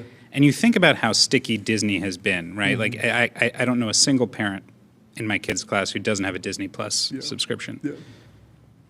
You are. If you can do that on Sora and you can't do it on its competitors, that's what I'm saying, John, that's potentially really valuable. In 2023, the last reporting period for the parks that I can find, 140 million people globally paid to go to a Disney park and experience the Disney. I'm sold. Extremely bullish for OpenAI. Extremely bullish for ChatGPT. No. You win me over on this. I still don't think a significant percentage of content consumed by Americans next year will be fully AI generated. I think that's where we're going to see a slow. That's where we're going to see a slow take off. But yes, it's a great deal. Hats off to Fidji Simo. Well, yeah. So if you get 140 million people visit Disney parks this year, I bet you they will have things in the park, which is like recreate this moment, turn this into an animation. Okay, this is very good. Like, this is very it good. is very. I just good. think what the timeline this morning that was interesting. Everybody looks at the headline number, $1 billion. Yep. And they're like, this is like slapping duct tape on a boat that's leaking water, right? It doesn't feel like that big of a number because it's not in the context of OpenAI, but the competitive edge that gives them over the next 12 months is massive. This is fantastic. This is a great conversation. Thank you for having me. It's such an honor to finally be in the Dome. I'm so glad you're amazing. here. This is I'm sure with the way the WBD deal evolves, you'll be a regular guest. I'm just up the street, so anytime. Fantastic. Thank you guys for having me. This is great. Thanks so much. Thank you. Thanks, man. We have our next guest, Fidji Simo, CEO of Applications. Hit the gong for us. It would be our honor. I don't know if I've earned this. Well, what's a big number? You got to give us a number. How many years you been writing? 14. 14 years, overnight success. Very good. Thank you. Great Let me tell you stuff. about Linear. Meet the system for modern software development. Streamline work. Linear streamlines work across the entire development cycle from roadmap to release. Let me also tell you about Julius AI, the AI data analyst that works for you. Join millions who use Julius to connect their data, ask questions, and get insights in seconds. Our next guest is Fidji Simo from OpenAI. She is the CEO of Applications. We are very honored to be joined by What's Fidji. going on? Welcome to the show. How are you doing? Great to have you on the show. Great to be here. Thank you so much. Thanks so much for joining. I would love to kick it off with a little bit of backstory on just what was the conversation like to recruit you, to have you join OpenAI. It's a big move. It rocked the timeline, and I'd love to know what was the pitch, what was the opportunity, how did you wind up at OpenAI? Well, I had the extreme privilege of being on the board of OpenAI for many months, I think about a year before Sam approached me. And therefore, we were already working really closely together. Sure. And then at some point, he told me, hey, it looks like, there's a lot to do and it looks like you have ideas on how to do it. So is there any chance that we could make this happen? And I had, a big job running Instacart at the time. So it took some time to transition, but I was incredibly inspired by the mission of OpenAI already, and it felt like a no-brainer. And can you take us through the GPT 5.2 announcement? I mean, one of the first documents that I think everyone knows you for in the OpenAI context, in the context of your new role, is the different areas where you see GPT-5 and OpenAI having impact, ChatGPT having impact in folks' life. Can you explain to me how you think those different sections are going, what excites you about the news today, and kind of contextualize how do you think about the map of what ChatGPT as an application is touching? Yeah, so that's a big question. Yeah. So sorry, we can break it down one at a time. But. No, I've got it. When I look at the opportunity ahead of us, I think AI is the greatest source of empowerment for people. And I want ChatGPT to be the personal super assistant that allows you to advance every part of your life. So the manifesto that you are referring to me, was like putting on paper this notion that if you look at how the world works right now, wealthy people have a lot of support staff. They have a travel agent, they have a personal shopper, they have a financial advisor.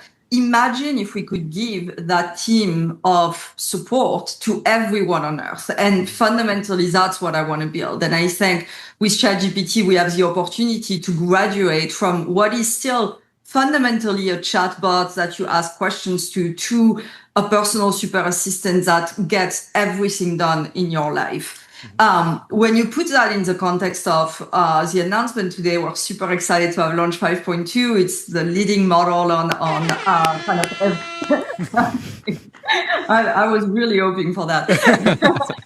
It's a leading model in terms of everyday professional work. It's a big step change in intelligence. You see that on the benchmarks, obviously, but that gives me a lot of hope that we can be closer to achieving a lot of leaps on these use cases. So, for example, if you take something like travel, you have to be good at long horizon tasks. You have to understand the goal of the users very well. And so with GPT 5.2 and the new capabilities, we're getting one step closer to making all of that possible. Yeah. So I feel like some people have a little bit of benchmark fatigue. They everyone has their own prompts, and they feel like stuff's getting better, but it's hard to like.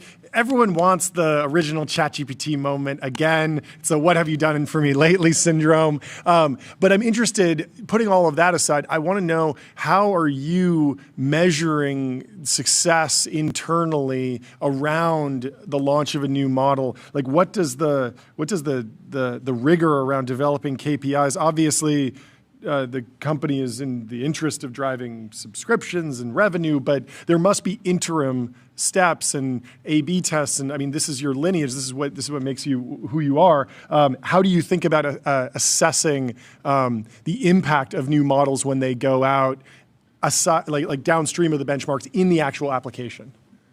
Yeah. So that's like my entire job is turning the research breakthroughs into products that people use. And so, for example, on 5.2, we just talked about the consumer side. I can go back to that. But on enterprise, for example, it's really important to us. We serve 1 million businesses across the world. What we look at is like, can companies start to do things that they weren't able to do before? We just released earlier this week an AI report for enterprise. And it said that 75% of people were saying, of workers were saying that with AI, they can accomplish tasks that they couldn't do before. And then we see that even on the coding stat. On coding, if you look, coding query messages from non-engineers has grown 36%. And so I look at all of these things as like, these are also like the research team gives me these like magical superpowers. My job is to put the superpowers in the hands of people and at home and at work. And the thing we measure is, can they do more? And are they actually like understanding the use case and doing more? And there's a lot, there is a big narrative around like, is AI adoption really happening? Is it going fast enough? But what I am seeing is that there is a lot of pent-up demand as long as you cross those capabilities. So I'll give you an example. All companies that I meet with tell me that if there was a way to generate spreadsheets much like faster with AI, generate slides much faster with AI, they would use it for a lot more knowledge work because, all knowledge workers generate spreadsheets and slides. With 5.2, like that's a big step up in the ability to do that. Like I can tell you with 5.1, I was trying to do it and the spreadsheet was kind of janky. Things were like not really in the right place. With 5.2, it's like great formatting. It totally understands what the numbers are about. It structures them the best way. And these are the things that like help unlock completely new use cases and ultimately growth for the customers that we work with. Do you feel like there's some sort of fundamental cultural difference between, your previous roles where there hasn't been so much of this divide between the consumer side of the business and the enterprise side of the business on day one? I feel like ChatGPT is unique in that it's used by kids and college students and adults, and people use it. They bring it to work with them alongside, and then enterprises and the government's using it. Whereas for something like a social media application, it didn't really have that same, we need we need this product to work for us in an enterprise context necessarily. How has that shift been, designing an application that can be used? It's sort of the same underlying model, but it's used in such different ways. Yeah, it's a great question, and that's the thing that we spend a lot of time working on. The thing that's really interesting is that part of the reason why we're winning in enterprise is because we're winning in consumer. Sure. When you talk to CEOs, they tell you, well, if my workers are already completely familiar with the technology because they use it for their personal use, that's much easier to deploy that in enterprise and have that be adopted. So that familiarity is actually really helping us. And so the thing we're trying to do is really keep that familiarity, but upsell the tools that are really specific to enterprise. So I'll give you an example. Connectors is a great example. We do have connectors on the consumer side. You can connect your ChatGPT to your Gmail and things like that. But on the enterprise side, it's even more critical. You have to be connected to like Slack, to like all of your enterprise knowledge. And so these are cases where we push harder on the enterprise side to make sure that companies are doing what they need to unlock the value. Yeah. I'd love to hear your take or how you're thinking about the partnership with Disney.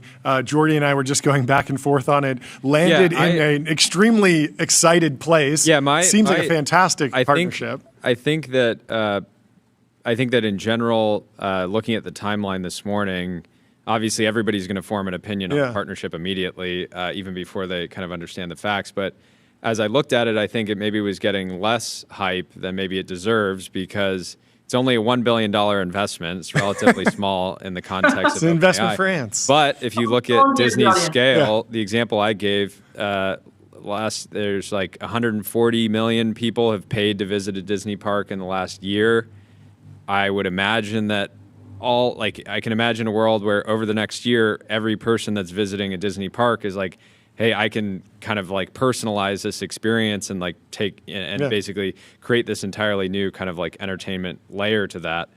So I need a relationship with OpenAI one way or another. Yeah, and I'm going to pay for the product. Right? And so it feels extremely significant in a way that maybe people aren't fully appreciating. Yeah. Yeah, I mean, we're very, very excited about it. If you think about like Sora and image gen, this is all about unleashing creativity. I think we're all born creators. And like, if you give people the tools to create easily and to go fast from imagination to a creation, we can see, the golden age of creativity. But for that, we need people to have inspiration, to have like IP to play with. And Disney has by far the best IP, by far the best inspiration. And so partnering with them to bring these experiences to life is such a privilege, and we're really excited about it. Yeah. How our audience, I was thinking about this last night, our audience has probably on average spent way more money on ads than actually seen ads, because many folks in the audience have spent money on digital ad platforms, run ad businesses. How do you think about positioning the ads product or whatever happens to the other side of the market, like the brands that want to be successful in the future of commerce? Do you have any idea of the shape that it will take? Because we were just doing a Black Friday stream and just one founder after another singing the praises of the Meta ecosystem, even the AppLovin ecosystem, the ability to go and put money in a magical box and get customers is remarkable. Have you thought more about what you want to offer ultimately to brands and companies that will ultimately be partnering with OpenAI? So not much to announce today on ads, but what I can tell you is two things. One, if we at some point we decide to go towards ads, we're going to do it in a way that is extremely respectful of the very special relationships that people have with ChatGPT. The thing to understand is people trust that ChatGPT has their back and gives them the best answer for their needs. Nothing we do can jeopardize that. Yeah. And so, when I talk to brands and they're like, hey, how can we get more distribution? How can we, influence the results of the LLM? The reality is have the best product. We want to build an LLM that is not impacted by, paying companies, that is not impacted by, people gaming the system, and purely recommends the brands that are going to be best for you. Yeah. Now, around that model response, you can imagine that there are things that we could do to give brands distribution, but we really want to keep the model response pure because the trust that people have in that is critical. Yeah. Is there a good, I don't know, how do you actually set up the company for that? You need an editorial firewall so that one team is just not even affected. They don't even hang out at the happy hours together and say, hey, can you go do this quarter because we have a big partner? Have you thought about what it culturally takes to get there? Well, the very good news at OpenAI is that the culture is already so focused on protecting the user, protecting the purity of LLM responses. It's so ingrained that I think anyone who would, share hey, can you help me change things at a holiday party would be organ rejected. So I think that's already, good. We've built the right antibodies day one. The other thing is, I think we're not just going to rely on culture. We're also going to rely on technical capabilities that have firewalls between these different things so that people can really trust that the model is not influenced by anything other than having their back. Yeah, that makes a ton of sense. How are you thinking about setting up the actual applications team for success? Are you? I've been struck by the fact that the narrative has shifted in some ways from, the best model wins every time, the best benchmarks, just win, and then everyone will just switch around. It feels like we're almost leaving that era where, the technical insiders, they do care about the benchmarks, they do care about the capabilities, but a lot of consumers just care about the user experience, the design, almost the qualitative aspects. How have you thought about developing a delightful user experience? Is that a new muscle for the organization? Do you feel like OpenAI is set up to deliver, this delightful experience that can reduce churn and keep people coming back? How do you think about that? Well, first off, I would say, this is a company that, despite not starting as a product company, has built the fastest growing consumer and enterprise business in history, a product with 800 million people. So while I think I can, build an organization that does that even better, I really want to celebrate what they've done before me. Yeah. And I think you're absolutely right. I think the magic is at the intersection of research and deployment. So the thing I obsess about is how can we be tied at the hip with a product research team to understand what are the new capabilities that can unlock this new magical product. And you kind of see that, like Sora, which we were just talking about it a minute ago. It's a good example where the capability was there and that's what unlocks everything. But then the product thinking came in of putting characters and yourself inside the video. And so it's really a mix of capabilities, but also a lot of delightful product thinking and really understanding what people want that unlocks these magical experiences. We were even talking at the beginning about kind of all of the use cases, right? To me, just giving people more intelligence in a chatbot, that's going to cap out at some point. What I need to do is help them realize they can use ChatGPT for health and help them, make that easier, help them plan their travel, help them shop. All of these things are going to be based on incredible models, but also great products that makes this understandable. Because right now, you're still kind of having to stumble upon the value. And when people realize they can use ChatGPT for health, they're like, oh my God, this is unbelievable. But they kind of had to stumble upon it. And that means I haven't done my job fully until everyone knows how to use the value. You guys Sam was talking earlier this week with some folks about the push into enterprise. How are you thinking about enterprise, not on the API side, but just on the core subscription size and around pricing? Historically, as a $200 a month plan subscriber for ChatGPT, I had hit some points where I'd be frustrated because I could sense the model being lazy, and I'm like, I'm giving you as much money as I'm on the highest plan. Can I be on a plan that's just never gets lazy? This is this is the rumored $2,000 a month plan. Yeah, so I've been clamoring for. I just can you make it? Would it make sense to ever do an all you can eat or consumption based consumption on the non API side? Sure, just because I think consumer a lot consumption of people based is wild. No one wants to do that, but I don't know. It's a bold statement. I'd be interested to hear what you think. Yeah, we've launched credit-based pricing on the enterprise side so that in addition to your subscription, you can buy extra credit to get more. I think that's a model that could possibly work on the consumer side. So, we are open to exploring anything. We have it now for Codex. Yeah. And so, that's something that we could totally explore. But I think it goes back to a lot of the very, I would say, sophisticated people really understand the concept of buying more intelligence. Regular people just want more outcomes. So I think the more we make that transition from a chatbot to you give us your list of tasks and we do your tasks, the more we're going to be able to make people realize the value, and then the pricing will follow. Your original manifesto, you outlined knowledge, health, creative expression, economic freedom, time, support. That sort of covers everything. Is there a seventh capability that you're excited about? You mentioned spreadsheets. Maybe that's the seventh one right after time and creative expression. Put it at the top. That should be at the top. Economic freedom, spreadsheets. But is there a seventh category or a nascent, just even in your own personal use, a new capability that you feel like, okay, maybe this year has been the year of agents. We've gotten coding agents. We've gotten deep research a year or two ago.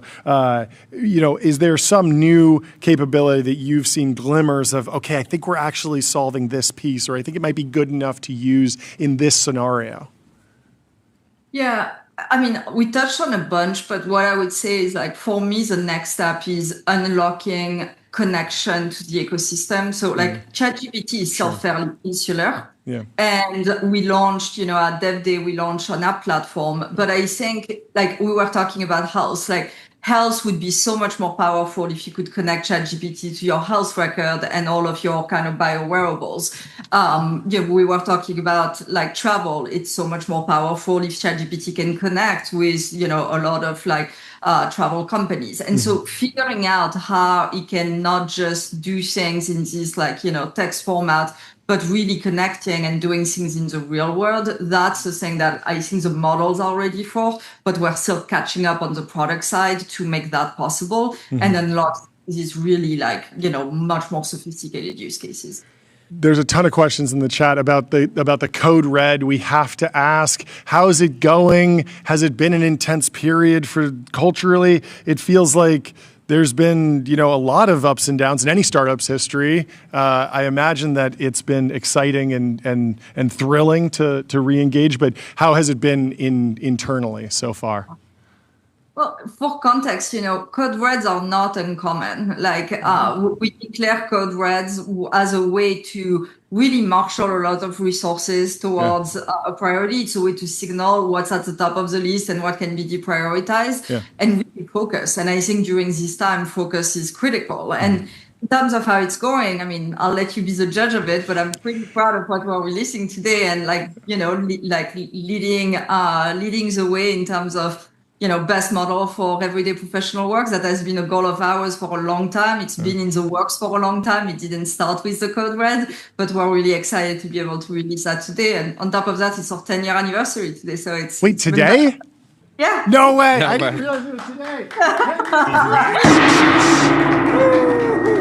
Get a trading card up ASAP. Team, what are we doing? 10-year anniversary of OpenAI. That's incredible. That's wild. Fantastic. That's amazing. Congratulations. How startups historically have been able to innovate because they tolerate some amount of failure. And I think if you look at the hyperscalers too, they're willing to like launch products that just don't work, right? If you look at the history of Google, they take moonshots, they make bets. Not everything works, some do, and it's an effective way to continue to innovate. I feel like when OpenAI releases a new product now, whether it's Sora or the browser or anything like that, it faces so much scrutiny from the world. Some people are excited and bullish. Other people want to see it fail. How are you guys what's your internal framework around failure today? Because ideally you want to keep shipping a lot of things. And if you ship 3 things that don't work and 1 thing that does, it's like, great, you have a new product that you can scale. Yeah, well, I'm no stranger to a lot of scrutiny throughout my career. I've worked at companies that went through a lot of phases like that.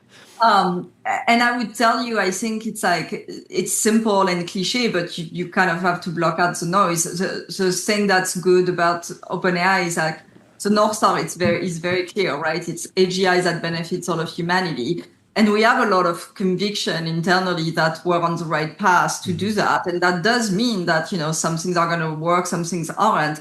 And because the culture is routine in a research lab, which is very different from other companies, fear of failure is much less because people already know in research that you explore a lot of paths and like many don't work. Like that's the core of research.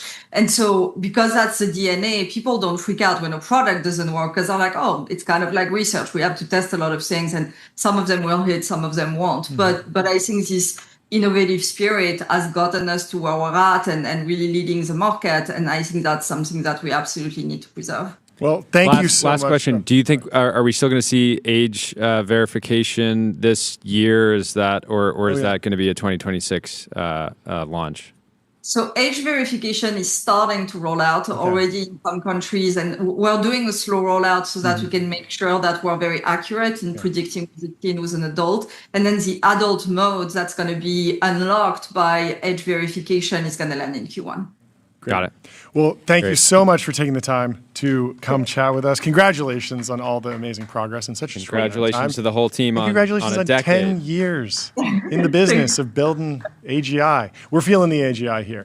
Have a great rest of your day, and we hope to talk to you soon. Good chatting. Thank you so much for having me. Goodbye. Bye. Let me tell you about Privy. Privy makes it easy to build on crypto rails, securely spin up white label wallets, sign transactions, and integrate on-chain infrastructure all through one simple API. I love that when I do the WWE voice for the Stripe. For the Stripe portfolio company or wholly owned. Anyway, let's go back to the timeline. Let's take you through some news. That was a fun back-to-back. I enjoyed both of those, folks. That was, I feel like it's very funny that we were discussing all week the David Ellison, Netflix, Warner Brothers. We're getting up to speed on media and what's going on there. And then, boom, we get our little treat, the crossover of the decade with Disney and OpenAI.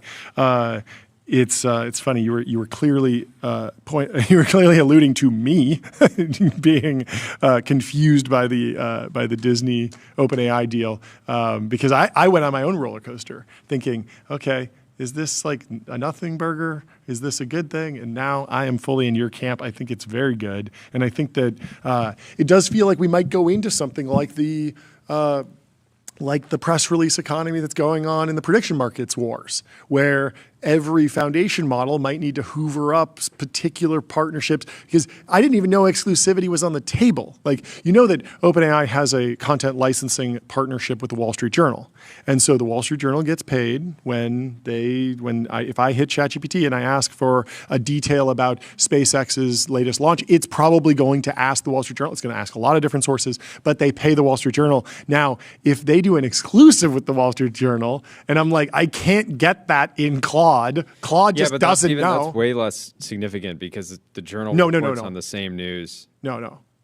To me, the Journal is like Disneyland on 1,000. I would gladly never go to Disneyland ever again if I could just read this precious paper newspaper every day. No, you're like any Disney content ever again in your life or the Journal. You're riding with the Journal. This is the Disneyland of business. Of your mind. Disneyland of my mind.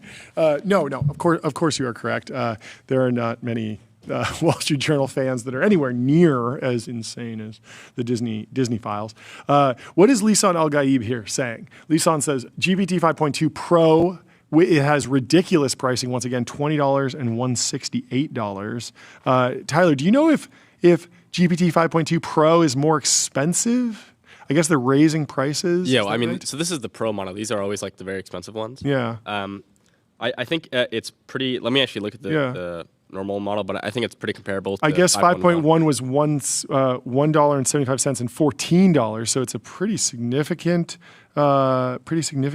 increase. But I don't know. This is a new technology. We don't know where the Pareto frontier of pricing is necessarily. We don't know. Yeah, so it's slightly more price expensive. Elasticity is. It's 5.1 was $1.25 on the input. Mm-hmm. It's $1.75 for 5.2. Okay. It's like marginally more expensive.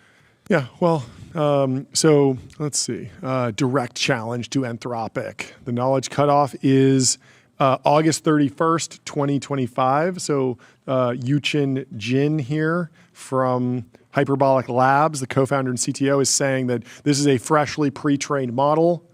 Yeah, so do you believe that? Have you been studying the timeline while we've been live, understanding what's going on? So some people are saying it's new pre-train. That's the newest cutoff date since what was it? Is there a way that they could 30th? Not do a full pre-train, but they could just kind of do an update with the new? Yeah, exactly. Okay. So people are. It's like, oh, it's a new cutoff. Yeah. Usually you would think that's a new pre-train. Yep. It's probably more like it's like a mid-train or something like this, where you basically do continued pre-training on new data.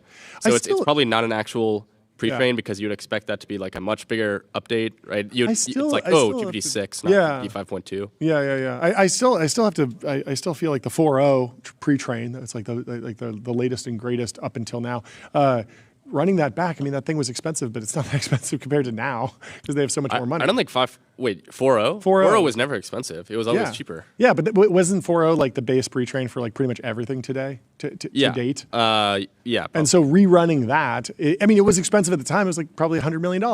But now, $100 million, like they got that's like 10 of one those. AI researcher. Exactly. So they should be ripping pre-trains all the time just to keep the timeline in check. Keep them guessing. They still got it. Figma, think bigger, build faster. Figma helps design and development teams build great products together. What you got here? We're eating good. Future pipelines may need to unify pre, mid, post training, injecting reasoning data earlier and more continuously. To anyone wondering if 5.2 is a new pre-train, I'm letting you connect the dots between this, says Alexander Doria. And this synth/agent pipelines aside, this is the new main catch of DeepSeek 3.2. This isn't a new model card, new ELO update. It's an architectural update at mid-training scale. Everything mutable and everything's mutable, and we are likely to see more and more submodel speculation. Interesting. Well, we'll have to let the 5.2 news sort of simmer in the timeline. Let everyone do their own benchmarks. How'd they do on ArcAGI 2? That is always an interesting one. Are we cooked? Did they blow us away?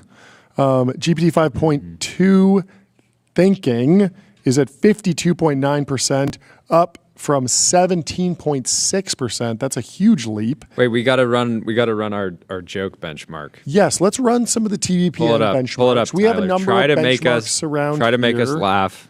While we're pulling those up, give us tie bench. Let me tell you about Vanta, automate compliance and security. Vanta has AI that powers everything from evidence collection and continuous monitoring to security reviews and vendor risk. Okay, so this is my benchmark where I ask to recreate the joke about the shrimp fried rice. Yes. So I'll just go through some of these, and you guys tell me how good they are. Yes. You're telling me a crab rang this bell?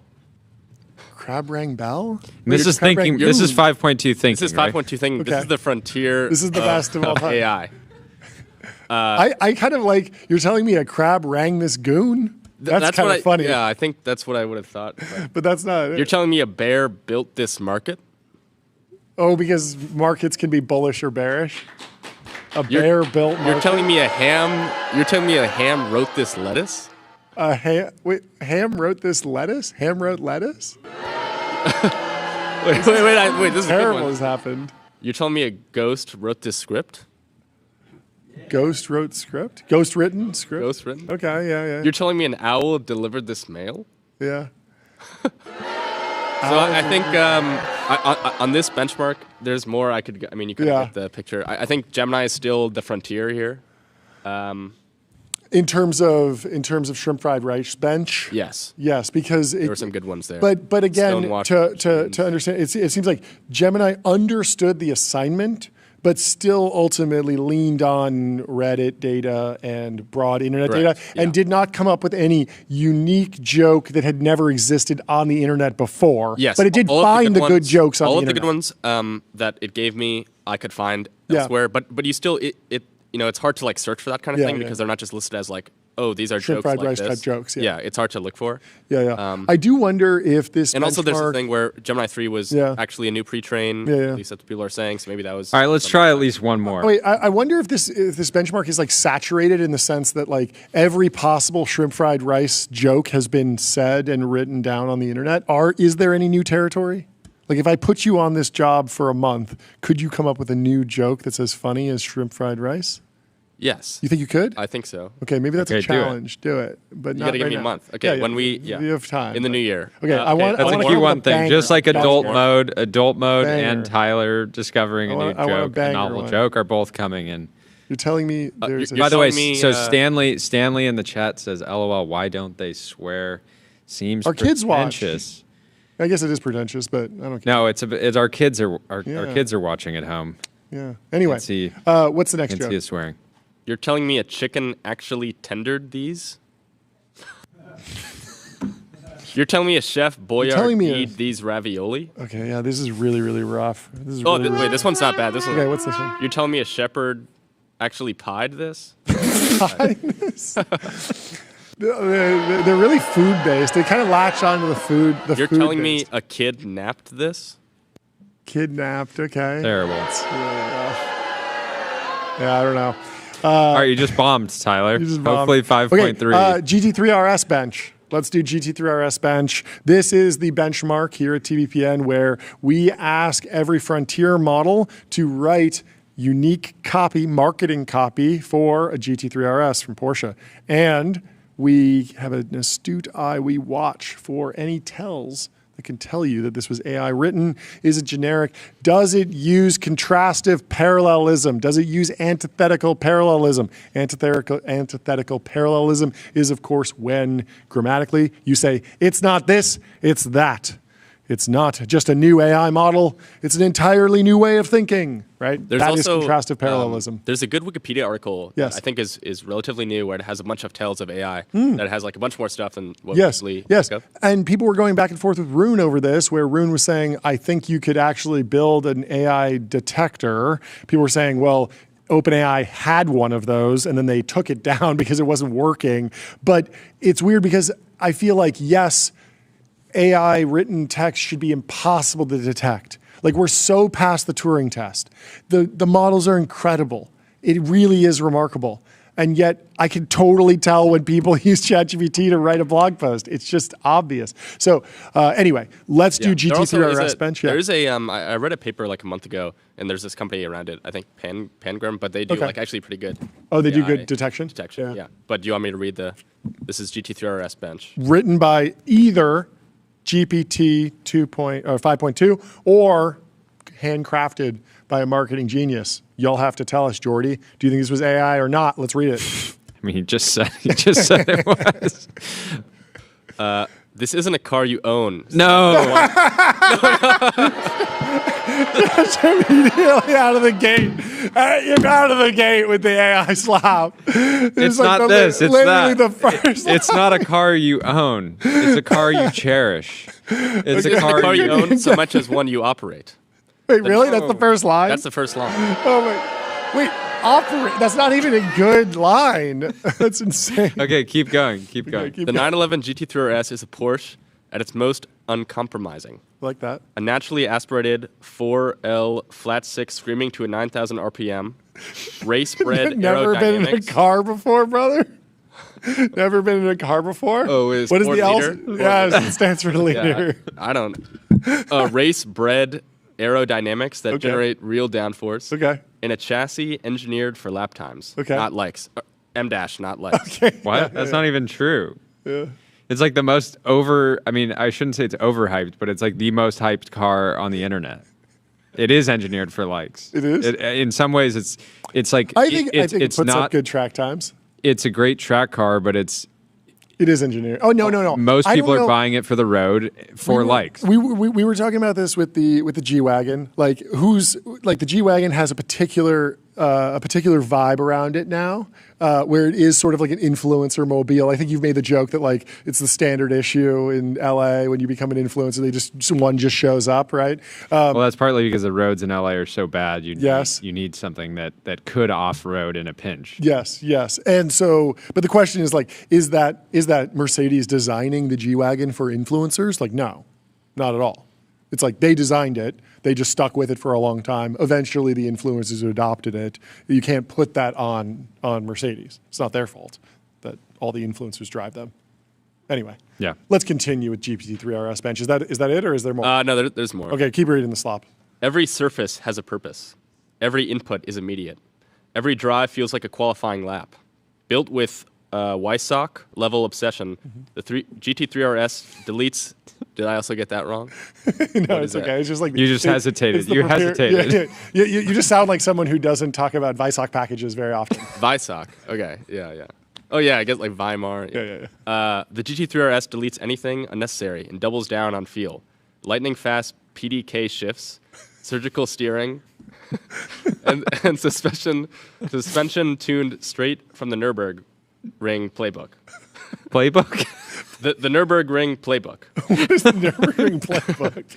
It's loud, stiff, dramatic, M-dash, and utterly alive. This is not a luxury purchase. It's a statement of priorities. It's a statement of priorities. I don't understand how the "it's not this is that" is like still in the soup. I think run the trough because it's not a new pre-train basically. I think it's one of the. Yeah. It might be that. But it showed up. It might be the Gemini OpenAI team low key hates AI generated written word as well, and they want to continue to be able to identify it easily. Maybe I like that. It might be they're doing a public service here. Okay, so GetBezel.com. Shop over 26,000 luxury watches, fully authenticated in-house by Bezel's team of experts. Cha-ching. Arc Prize is breaking it down. A year ago, we verified a preview of an unreleased version of OpenAI o3 High that scored 88% on Arc AGI 1 at an estimate of $4,500 per task. Woo! Today, we verified a new GPT 5.2 Pro X High state-of-the-art score of 90% at $11.64 per task. This represents a 390x efficiency improvement in 1 year. This is the headline. This is the story. This is the best fact, I think, about GPT 5.2. This is massive congratulations to the OpenAI team for delivering at this level. This is remarkable. Really, really great stuff. I love it. Now go do it for Arc AGI 3. What have you done for me lately?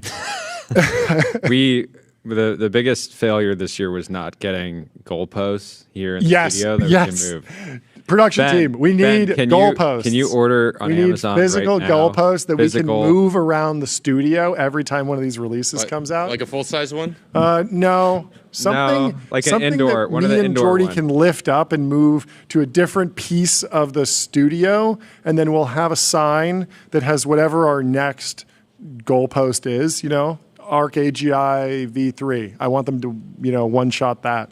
And we will move the goalposts over there, and then we will erect a new goal, and we will move the goalposts over there on the release of a new model that does whatever we said was going to impress us, but now no longer is enough to impress us.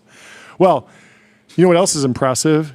This scoop from Reed Albergati, the tech editor at Semaphore, colleague of Ben Smith. He says, Scoop, Google names a new chief to head up its $100 billion a year AI infrastructure build-out, Amin Vadat, who will report to Sundar directly. This is very exciting. Imagine having a $100 billion budget for CapEx. That's like Ben's dream. 4 times NASA's annual budget. Yeah, Ben.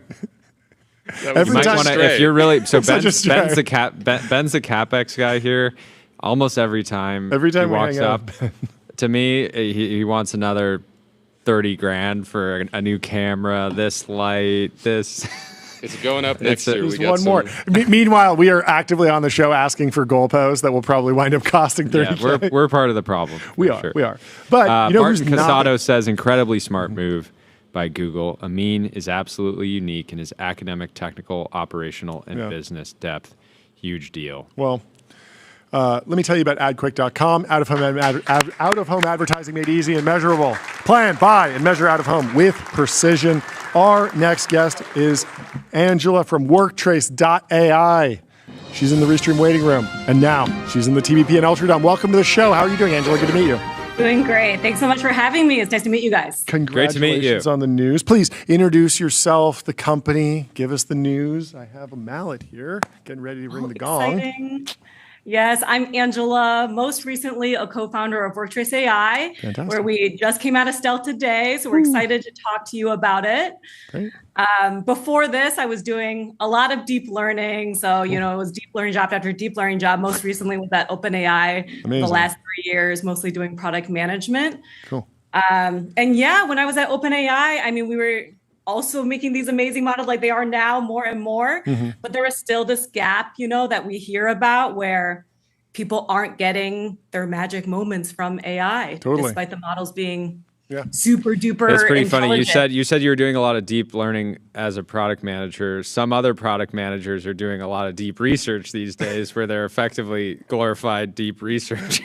I do a lot of deep research these days. Yes, a lot of my docs are powered by deep research. I have to admit. So Sam Altman's been on record before talking about how not to get steamrolled. Like, do not start a company that is predicated on the model staying the same capabilities. Like, if your whole pitch is, I got a new LLM and it does pretty well on ArcAGI. Well, today was a bad day for you, but there are plenty of other pockets of opportunities. Obviously, OpenAI believes in you because the OpenAI Fund invested. But how did you think about creating durability or positioning the company in a way that was maybe synergistic with what OpenAI is already doing?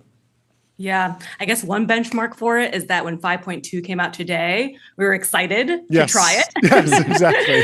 It's an exciting day for us too. That's good. But yeah, when we thought about it, I mean, for me, when I was there, and OpenAI is so strong at making just really amazing models, but I feel like they themselves, but they also want help from whoever to help distribute these models to the world. I mean, there's so many people that need to benefit from these. And it's very difficult to actually get these into the context of enterprises, real world use cases. It requires a lot of boots on the ground and getting deep into the use cases. Ultimately, they are punching above their weight in terms of how many people they have to get all of the amazing models they have out into the world. And that's something that we felt was super complementary to them. Yeah. Walk me through the product experience, how a company might actually integrate Worktrace and start building a bespoke workflow over time. What's the actual diffusion process into an organization to start getting value? Yeah, I mean, I'll tell you about what I think the status quo is, which is what I saw when I was a product manager, which is that a team comes in, they know that AI could be transformative for their industry, and so they want to invest in it. However, they're keeping up with what is going on with the latest 5.2 model. What does that mean for them? They're keeping up with what's actually going on in their workforce. And so what they often do is they bring in consultants or tech services company or the OpenAI go-to-market team to be able to figure out what is the exact right use cases that they should apply this particular model or the model they know that's going to come out in 3 months to these particular teams that they know need help. So that takes like months as far as my experience has gone. Whereas with Worktrace, what we do is what we're able to do is like have a desktop app to be able to see, what work is going on and then be able to flag that, hey, this is tasks that seem repetitive, that you seem to be spending a lot of time on, that are breaking your flow, that 5.2 happens to be very, very good at today. Why don't you consider building out a workflow with 5.2 for this exact use case? So what that looks like then is like a prioritized list of use cases. So a roadmap basically for AI transformation for a company. And then for each of those use cases, it'll have actually the JSON or the output that you need to input into OpenAI Agent Builder to actually start running an agent for that workflow. That's interesting. How do you deal with the scenario where the system is observing a workflow and in the process of that identification of a workflow, it becomes clear that the person should just be using SAS instead of like if somebody is like, oh yeah, every day they open a spreadsheet and they have a list of people's names and phone numbers and how recently they contacted them, like that might just be a sales opportunity to get them on a CRM. You don't necessarily need to agentically build a new CRM, maybe, but how do you deal with those scenarios? Because there's a lot of companies where they're not even on the frontier of SaaS implementation. Yeah, and there's a lot of kind of industry-wide process mining tools that look for bottlenecks in your work or maybe where you should use those other tools. And so, despite how good the models are, most of your work today probably can't be done with agents. There's a huge amount that can be though. And that's specifically what we're looking to find. So we'll mine for the ones that can today be used for agents. Sure. And we're making a bet that amount will just get larger and larger over time. Yeah. And do you think that you have to live on the desktop in an app? Because I imagine that if my workflow is slow, but it's taking place inside of the Salesforce ecosystem or something, they're not just going to let you build something on top, or will they? How does AI bump into these walled gardens that are going to prop up in enterprise software where, Mark Benioff's probably thinking I don't want you puppeteering my software. I want to be the one doing that. I see. I mean, for us, to understand how work happens, it's best to be able to just see what you see when you're doing work. Yeah. Which honestly is more than your desktop. It's like also your phone, yeah. and it's like you in meetings and whatnot. However, we find that we go a long way by seeing just what's happening on your desktop to get a sense of how your work is going. In terms of actually then doing the tasks, I mean, we still use the tools that you use. We integrate them with Salesforce or any of the normal tools that you might be using, because I mean, that is just how work happens, and we want to meet you where your work is. Yeah. Do you think some people that are aggressively pursuing a forward deployed model are going to look at your solution and think like, oh, maybe I didn't need to send my most valuable human capital out into the world? I could have just sent an app, a screen recorder, because it feels like this is like a potentially a more, at least for a lot of different types of work, a much more elegant solution than let's fly this person out, put them in a short-term rental or a hotel. Let's have them just sit in the office, when you can actually just in order to implement AI, when you can use AI to basically watch someone's screen and discover what these workflows actually look like. Yeah, I mean, part of it is that there's not that many AI experts in the world for what we need. There's not that many FDEs that we could deploy out. So most of the companies that we're working with probably can't afford FDEs to come over, for a couple of months at a time, but also continuously as AI changes. Mm-hmm.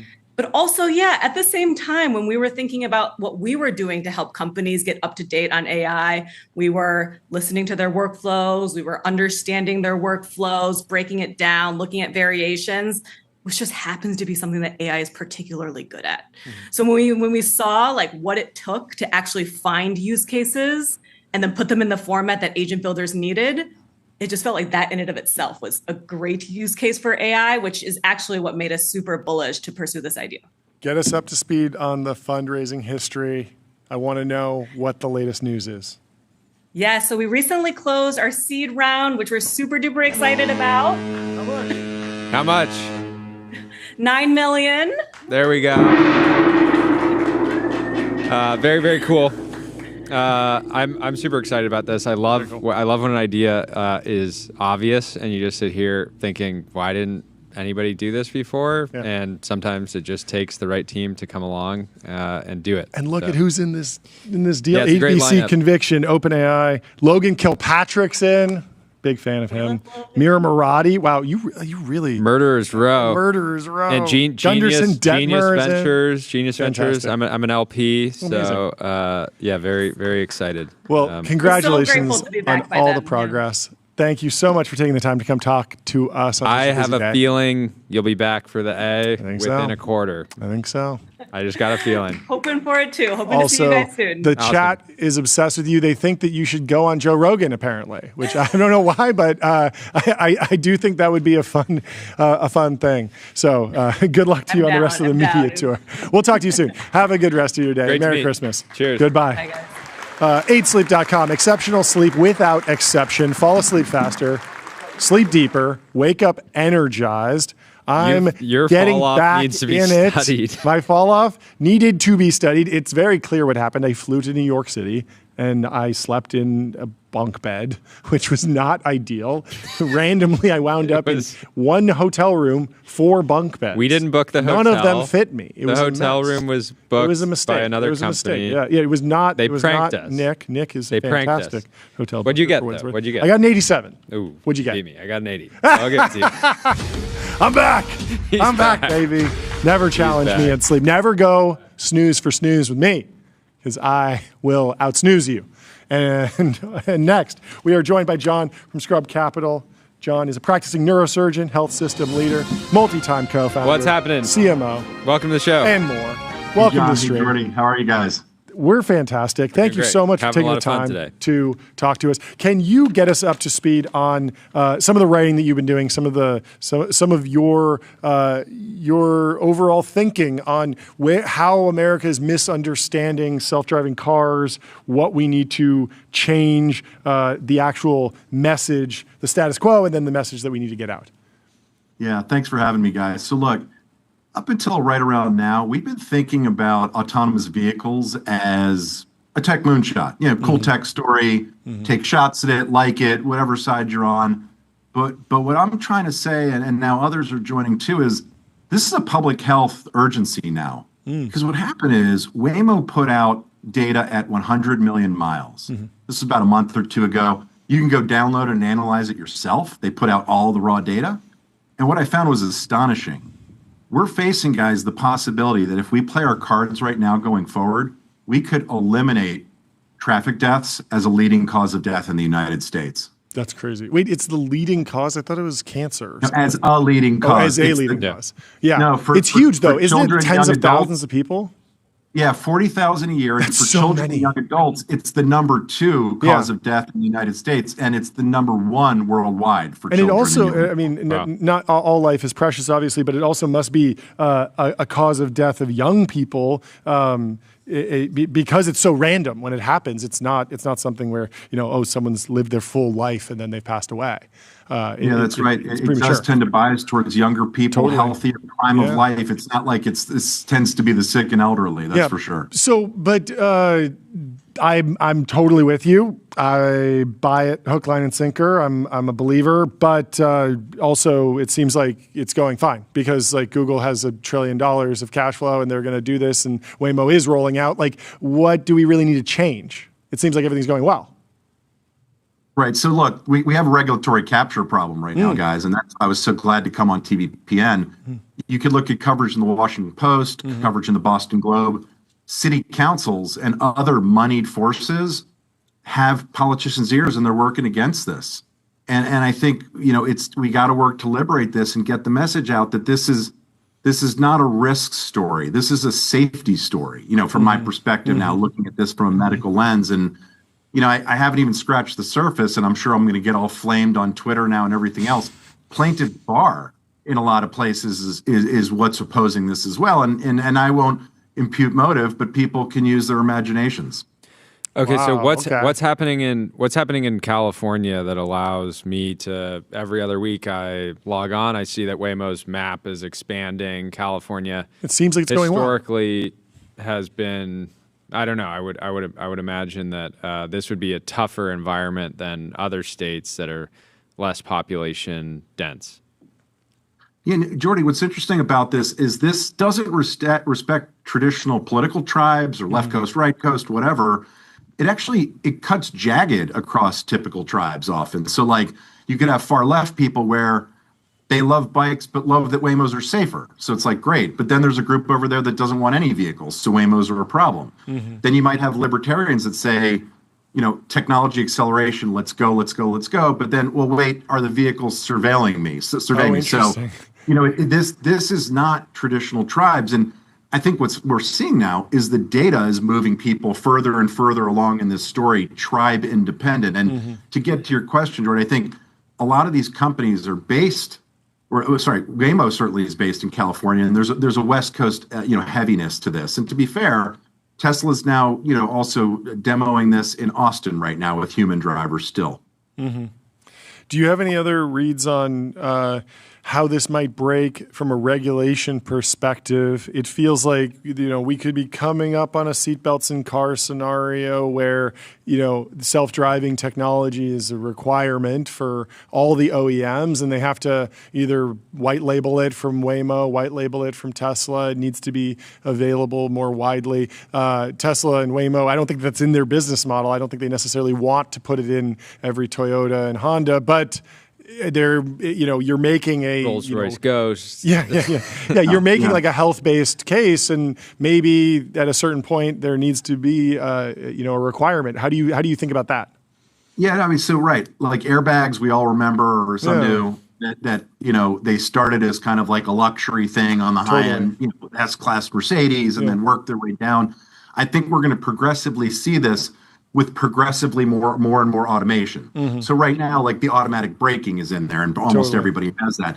But it's going to start to filter down. And Jordy and John, I think insurance industry pressure is going to push this too. Okay. Where eventually, when the data gets stronger and stronger, and I think we're about a couple of weeks away from Waymo's next data dump, because just following their usual trend, I think we're a couple of weeks away from probably 125 million miles. I think that this data is going to start to push rate differential over time, and that's going to kind of get people moving. Yeah, it's funny. If you were expecting a debate, you're not going to get one because I agree with everything you're saying here. But you did go to the New York Times to write this essay. Did you get pushback from the New York Times readership? Was that a conscious choice? I'm just trying to understand, like, who is the current, what is the current shape of the anti-self-driving car constituency look like? Because I'm starting to understand the AI data center constituency, and I get that. Like, it's ugly in your backyard, or if your power rates go up, like, that makes sense. There's a trade-off there. But who's not happy? What was the reaction to the New York Times piece? Yeah, so the New York Times was interesting, and I'll tell you, there was a very famous magazine that I pitched this to, and they weren't interested because they were writing their own. Okay. And this one definitely got a lot more traction. But sure. So the team there was the crack editors, obviously, and the fact checking is incredible. I mean, I knew it was good, but I mean, every word, every statistic checked twice, it seems. And, cool. and I don't know if that's just because this is a super high impact story or because it's what we do, but when I was watching, they actually shut down the message board when it got to about 2,400 messages. They might have been tired of moderating it. And I saw, really these jagged splits where I guess it's sort of obliquely cutting across groups. And I'm having trouble. Now, I understand there's some data coming out that it actually tends to cut across tech literacy. So more so than like left, right, libertarian, not. It's how tech literate you are. And that's going to get progressively interesting, I think. Yeah. What do you think about the job displacement narrative around self-driving cars? That does feel like, there are people whose jobs are to drive around. Some of them will be potentially displaced. It certainly has an effect on the taxi cab market. Self-driving cars in other contexts still seems like it's pretty far away, but how do you think about balancing the economic effects, the employment effects with the health benefits effectively? Yeah, so we this is a critical question. I want to make sure that's clear. Like, this isn't just willy-nilly, let's go put these everywhere tomorrow. The call is for this to be done smartly starting like yesterday, right? Yeah. And let's make this a national priority. And the job question's critical, and I don't want to ever be glib about it. I wrote a whole kind of mini thesis, and there wasn't room for it in the piece, and I'm certainly not a labor expert, but what I think is a couple things. One, we're already facing a labor shortage in a lot of markets, as you know, not a surplus. And we have supply chain and value chain breaking because of this. So I think what I'm looking here is we have a chance if we do this right with upskilling and other things, and I know upskilling gets panned a lot of the time, but I think we need to be thinking about moving people from operator to manager, supervising fleets of vehicles. And we could have a truck driver managing a fleet of 10 autonomous rigs, from a command center, who, by the way, now goes to sleep in his own bed rather than staring at a white line for 11 straight hours in a dangerous environment.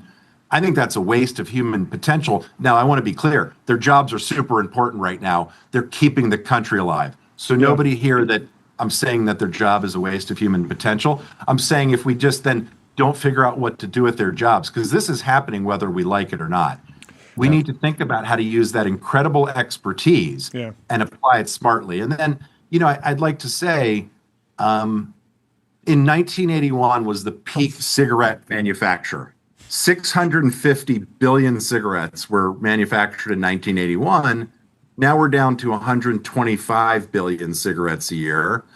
And none of us heard about an epidemic of job displacement because of cigarettes being dropped by 85%. Yeah. So let's do this right starting today. And I don't know if you're going to go there, but if we don't, we're going to be importing Chinese technology. They have no less than 7 companies pursuing full stack autonomous vehicles right now. Makes sense. And I'm glad. Think if I can name more than 7 American autonomy companies: Waymo, Tesla, Comet AI, Ghost is not doing well. There's a couple that are not doing okay anymore. But it is a knockout drag fight. What? Casers company? Yeah. Applied Intuition. Yeah. I wanted, while we have you, I wanted your quick take on peptides. We're seeing an explosion of demand. You're an investor in a bunch of different health and medical companies. I'm curious how you've viewed this category. It's it feels tough to invest in for a lot of reasons. Regulatory, a lot of these therapies are not actually proven by any type of real studies, but I'm curious if you got a hot take for us. Yeah, well, I don't know if it's a hot take, but look, so first of all, disclosure, we're investors in LifeForce. Certainly check out LifeForce.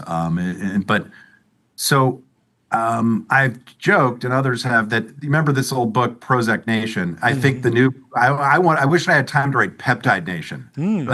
One of us need, or maybe let's do it together. We need to make time for that. But this is where we're going. And the data is getting stronger and stronger in pockets. As a physician, I got to say, I'm not giving anybody medical advice right now. You can talk to your own doctor. But me and Chrissy Farr, and you can Google this, we surveyed 135 clinicians who are active in HealthSpan on what they do themselves, not what they do for their patients, what they take themselves. And something like 15 or 20% of them are on more than one injectable, including peptide, of course, TRT, and other things. And I think I like a Jack doctor personally. There's some. I think we're going to build trust. You can't get me in the clinic if he's over 10% body fat. He's got to be dried out. He's got to be diced. Dried out. Yeah, right, he's got to be solid separation. Got to be a mass monster. It's got to be stringy. Is it okay if he's cutting and bulking, or does it just when he's cutting? I typically only go in for the check-in when he's on a cut, when he's in fighting form, kind of stage ready. When you're making your appointment, you almost need to know, where are they? Exactly. Miss me when you're bulking. I want to see you. You want to see the striation. Ready to go to the Arnold Classic. I want you stage ready. I want you dry. Yeah, because bodybuilders are the epitome of health. Yes, exactly. Oh, yeah. Ronnie's looking great. Yeah, just ready. You are looking great. Anyway, this is fantastic. Thank you so much for taking the time to come on the show. Yeah, we're with you. I think it's a good reframing. There's so much. I like it a lot. So much investment happening in AI broadly, and it is interesting that and how much the government is doing to try to break down walls to support. Yeah, the industry. It is funny. There's all this debate about, like, will AI cure cancer? Will AI save lives? Like, is that just lip service from the big AI companies? And it's like, well, this one could literally save 40,000 lives a year. Like, that's good. That's more than many cancers. That's a ton. There's no reason why we shouldn't do that. And then we should celebrate it as AI saving lives. Like, that would be great. It's more than homicide and plane crashes combined every year. Yeah. And if I could leave one thing, I would say to folks, look, this is not something that, oh my God, Waymo started on this and Tesla started on this, 6 months ago, and it looks great.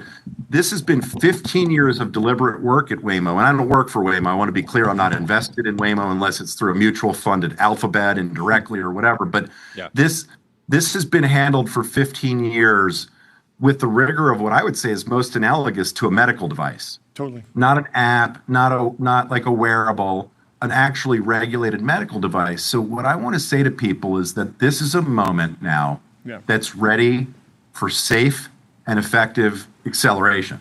Yeah, it's been incredibly high stakes. Like, there have been multiple artificial intelligence, self-driving companies where they've had a terrible accident and it's basically destroyed the entire company. And so the entire industry has moved slowly, but in this case it's good because there is human life on the line. I would call it deliberate movement, and I completely agree with you.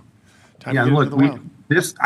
Do this right, and this will be remembered as one of the historic top 3 moments of American exceptionalism if we don't let it slip out of our hands. Yeah. Well, thank you so much for taking the time to come on the show. Great to meet you. Have a great rest of your day. We'll talk to you soon. We'll have you back on soon. Goodbye. Thanks a lot, John. Thanks, Jordy. Bye. Hop in that Waymo, head over to wander.com, book a wander with inspiring views, hotel-grade amenities, dreamy beds, top-tier cleaning, and 24/7 concierge service. It's a vacation home, but better, and you can get there in your self-driving car. Our next guest is Aaron Cannon. That is a powerful name. That's a powerful name. Scrub Capital. They saw him, and they were like, put the capital in the cannon. Launch the capital cannon at Aaron Cannon. Welcome to the show. How you doing? Thank you. Look at that chart in the background. What's cheeky that? little chart. What's that? Guys, that's real numbers. That's actually the real data. Real data. Hit it again a few times.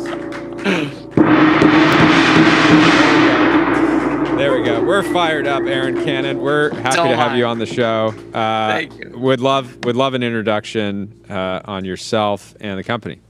Yeah, I'm Aaron. I'm the CEO and co-founder of Outset.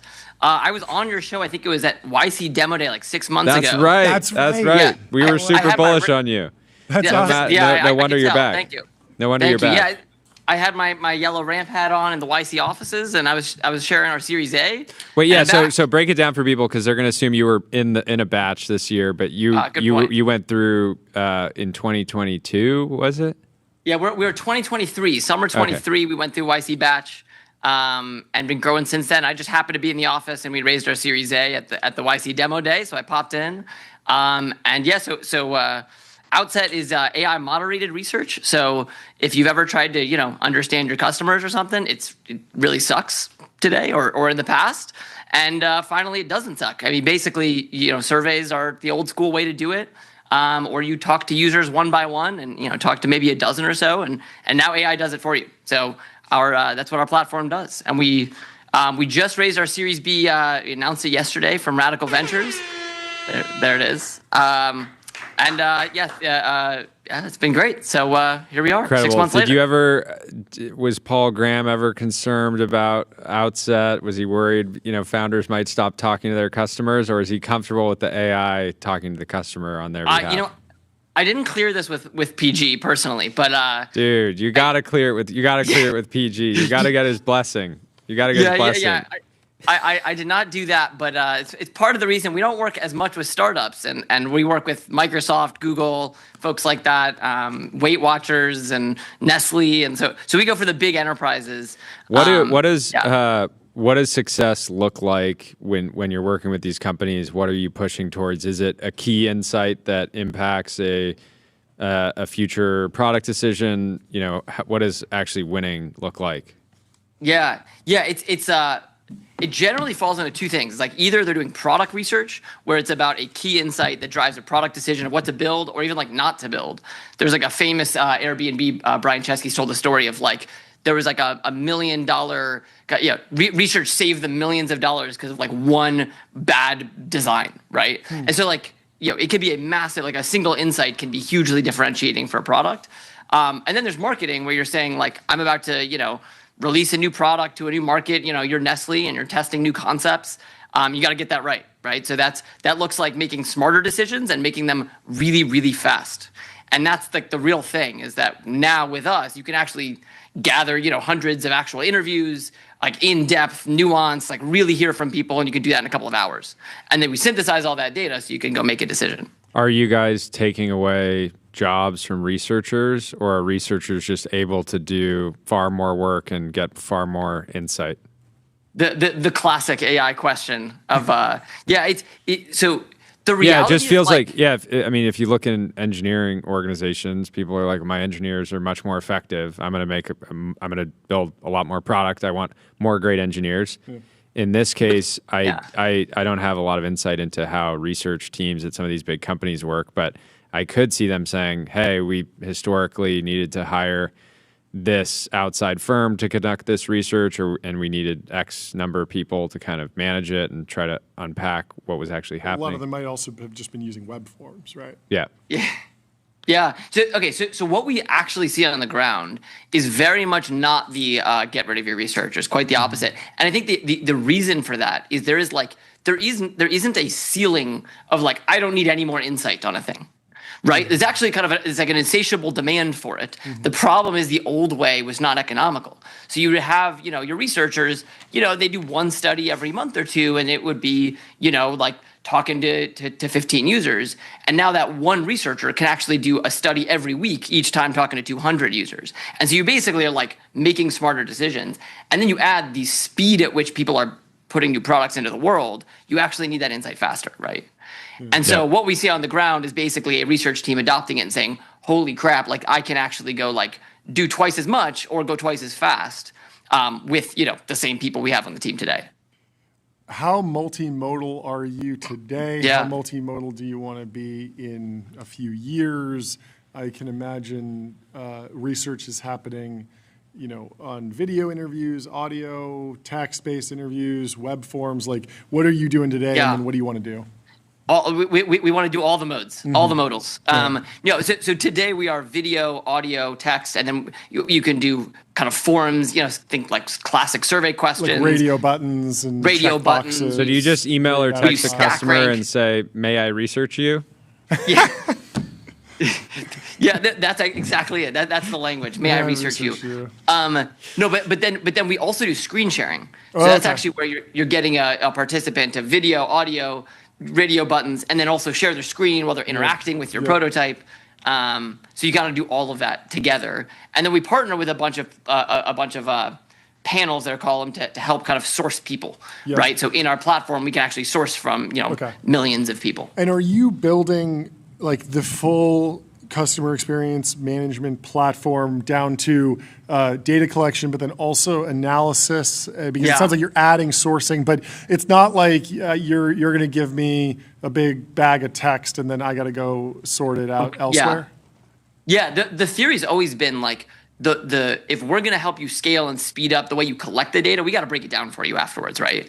And it's just two sides of the same coin. So since day one, we've had these two sides, right? Our core platform, AI moderated research, is like collect the data, synthesize the data, tell you what matters. The thing we now are building into the future, and the reason we raised a bunch of this money, just 6 months later, is like we're going from think like, study by study, I got a question, let me go answer it, to the always on customer intelligence platform, right? The experience management where, at every touch point, you get off a flight, you get how was your flight? Or you get a post-purchase feedback form, and really every point in the journey, right, should actually be conversational insight, should be continuous. We should have contextual questions that actually make sense. And so pulling all that together. Makes a lot of sense. I have one more. Fraud detection. Like, what does that look like? Is that AI powered or AI enabled, or is that just like best practices? Like, what is the bad? Like, how big of a problem is fraud in customer research?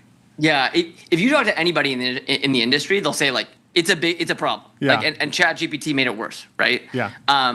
So the answer though. What is that? Because I get paid $100 to tell Microsoft, or get a gift card to tell Microsoft how I'm using Microsoft Excel, and I'm like, well, if I just go to ChatGPT and I'm like, how am I using Excel? It'll just make something up, and then I just copy paste that in, and then I get the $100 Starbucks gift card. Is that roughly correct? That's right. Okay. But what happens is like on surveys, it's really bad, right? Because you have a free text field and you just paste it in. You just text you whatever. Yeah. Right. Like luckily, because most of our customers are doing very like video-based stuff, it is much more right. That is harder to fake your way through. But we built our own fraud detection agent, right? And it's actually kind of fun to watch because it's basically looking at your screener answers, like, oh, you said you were an expert in, Python. And then like later in the interview, as they interviewed about, what tools you're using, it's like they don't know anything about it. And then you get your, as a customer, you get your reasoning. So the AI agent tells you, well, this guy does not know what he's talking about. And so it's pretty impressive. Yeah. It's fantastic. Well, thank you so much for taking the time to come on the show. Did we hit the gong already? Hit it again. I'll hit it again. Hit it again. We did. Yeah, hit it one more. Hit it again. I'll be back. $30 million Series B. I don't know if we actually got to the number. $30 million Series B. Radical Ventures. Push yourself in the team. Come back in Q1. It's not all about fundraising, but it is a pretty good indicator of momentum. Call up Rob Taves at Radical Ventures. Say, give me another 30. Give me another. How about 30. 300? How about you put your money where your mouth is, Rob? Make a bet. Yeah, Take a bet on us. Look at that graph. Yeah, look at the graph. Look at the graph. Well, thank you so much for coming on the show. Great to see you again. Have a good one. We'll talk to you soon. Yeah. Goodbye. Before we bring in our next guest, we have some breaking news. Broadcom has smashed earnings. Earnings per share of $195 versus $172 projected. Revenue of $18 billion. People were projecting 17.5. Look at this AI image of a crying bear relative to AVG. Oh, Broadcom.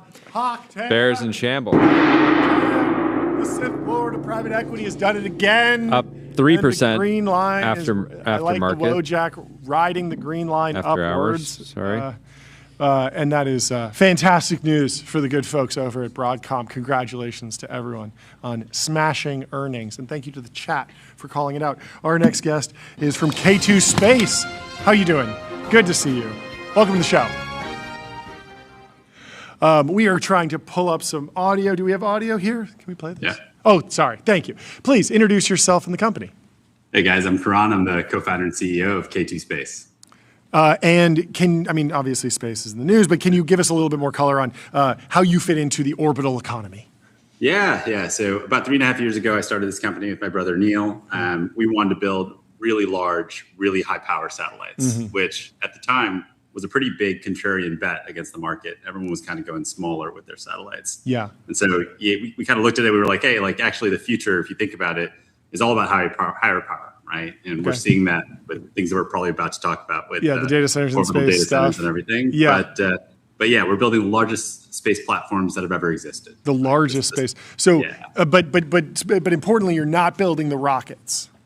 That's right. Yeah, we're just doing the satellites. We're going to be launch vehicle agnostic. Most of our first missions are going to be on SpaceX. On using SpaceX rockets, but over time we'll probably use a bunch of others as well. And when you were building the company, did you have a thesis around how the launch market would play out? Because I feel like maybe this came up when you were pitching VCs, but there's probably a risk that, hey, if SpaceX becomes like a really powerful monopoly, they're going to be able to squeeze you like crazy. Yeah. So was your initial thinking or bet, hey, I love SpaceX, it's amazing, it's unlocking an incredible new capability, but I do think that Firefly will be doing some stuff. Rocket Lab might be doing stuff. Blue Origin might be doing stuff. And eventually the market will play out that I can actually carve out a business here one way or another. I mean, 70% of our company comes from SpaceX. My brother is an ex-SpaceXer. So we're all pretty big fans of SpaceX. And, they've made such a massive difference in the market, right? Yeah. Like when we talk about there being like launch abundance, right? It's both because they made bigger and bigger launch vehicles, and they increased the frequency of those launches, right? Like they're blowing past 150 launches this year as if it's nothing, right? It's crazy.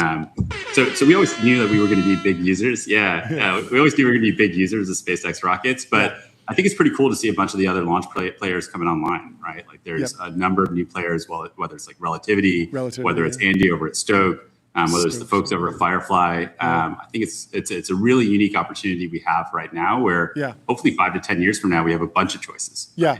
Okay. So big satellites, been in the business of making big satellites. What was the first big satellite that you thought would be valuable? Communications, put a camera on it, spy satellites, Hubble telescope. What were you originally thinking before every venture capitalist said pivot to AI?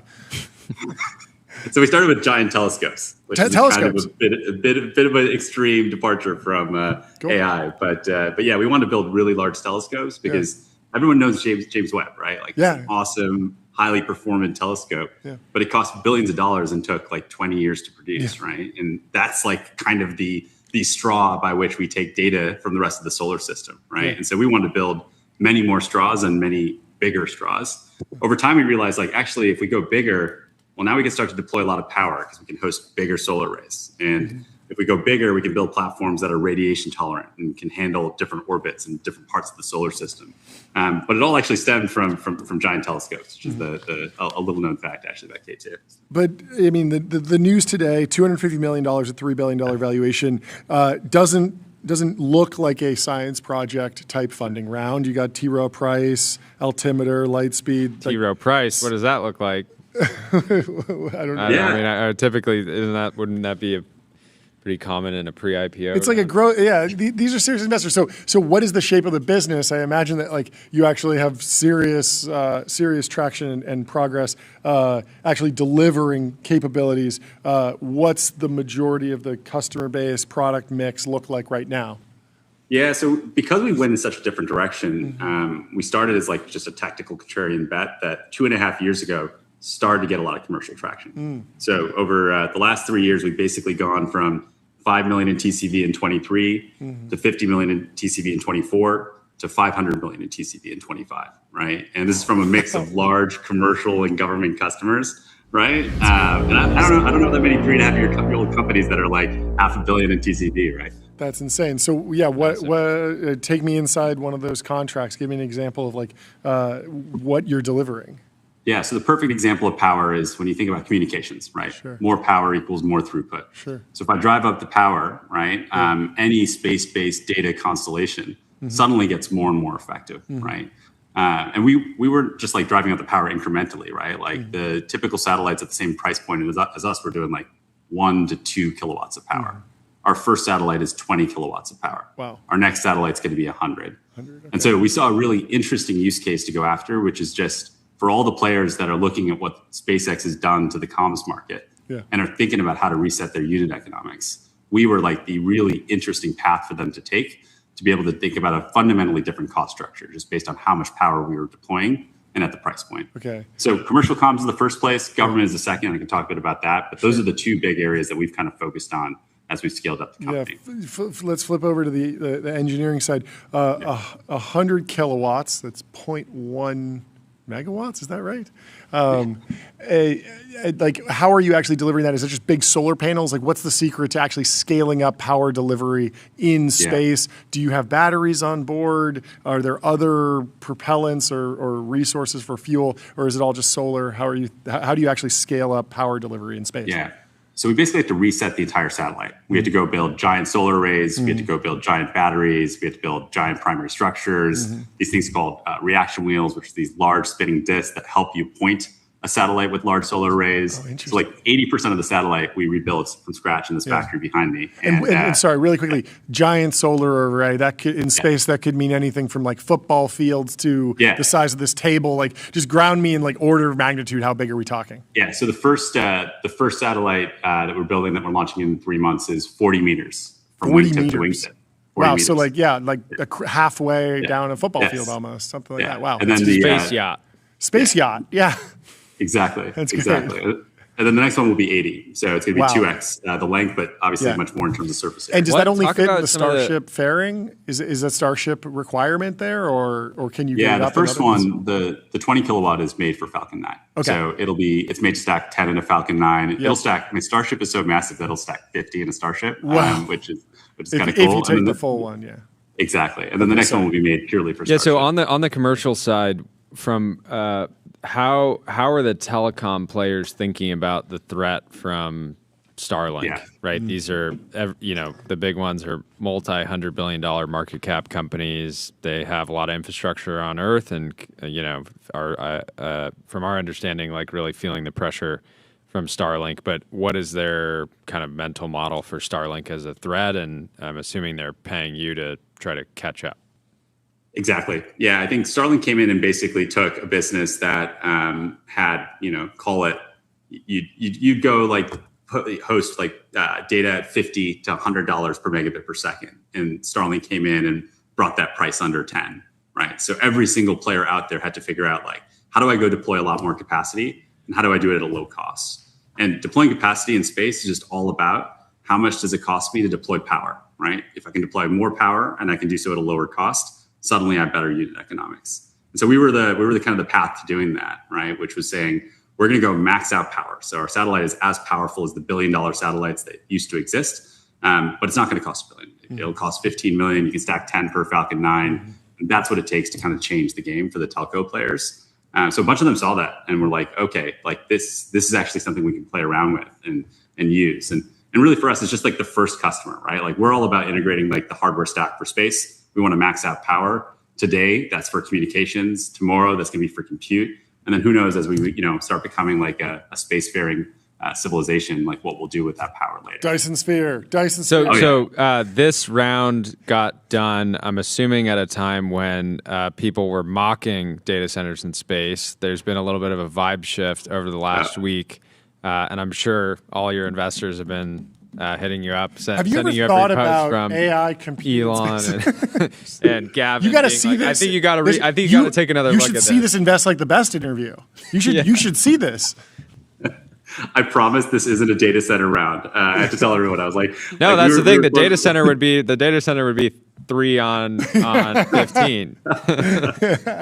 Yeah, so it was funny. It was in November. Actually, Delian has very strong views on this. Right? I was talking to him about it early November, late October when we were doing the round, and they have a strong opinion. Founders Fund is right on a lot of things. So I don't always want to. I'm not going to say I'm going to take the other side of a bet against them, but now it's like Founders Fund on one side, Elon on the other. I'm just going to watch and see how this plays out. But yeah, so our round was primarily on like the communications application. It was also on a bunch of the government constellations that we're starting to work on. There's some really interesting things we're doing that the U.S. government is pretty excited about. So more of what you call a conventional, and now we'll see what happens with the data center. Price of the brick going up. I mean, it is exciting.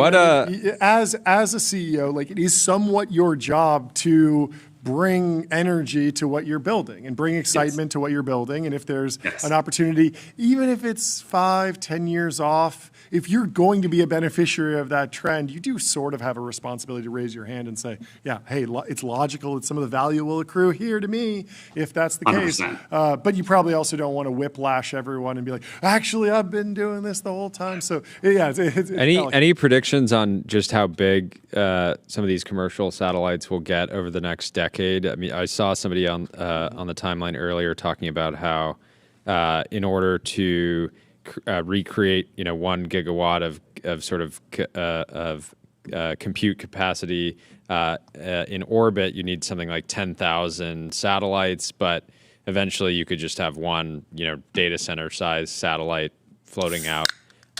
But how do you think about size versus and just like massive individual satellites versus the more constellation approach?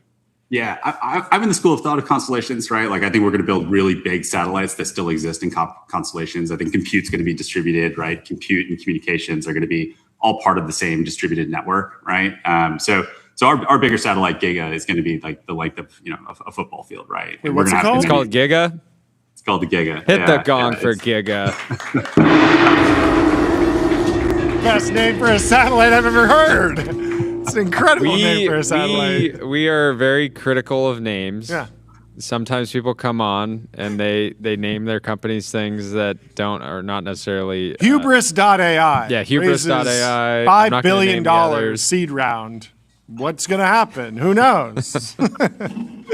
Giga is a fantastic name. Thank you. Giga would be a beautiful name for a satellite. I'm glad you're doing it. I'm very excited to see it. Anyways, very exciting. Congrats to the whole team, and hoping we can partner at some point to put a TBPN satellite up in space. We need one for sure. We definitely will need one at some point. One last question from my side.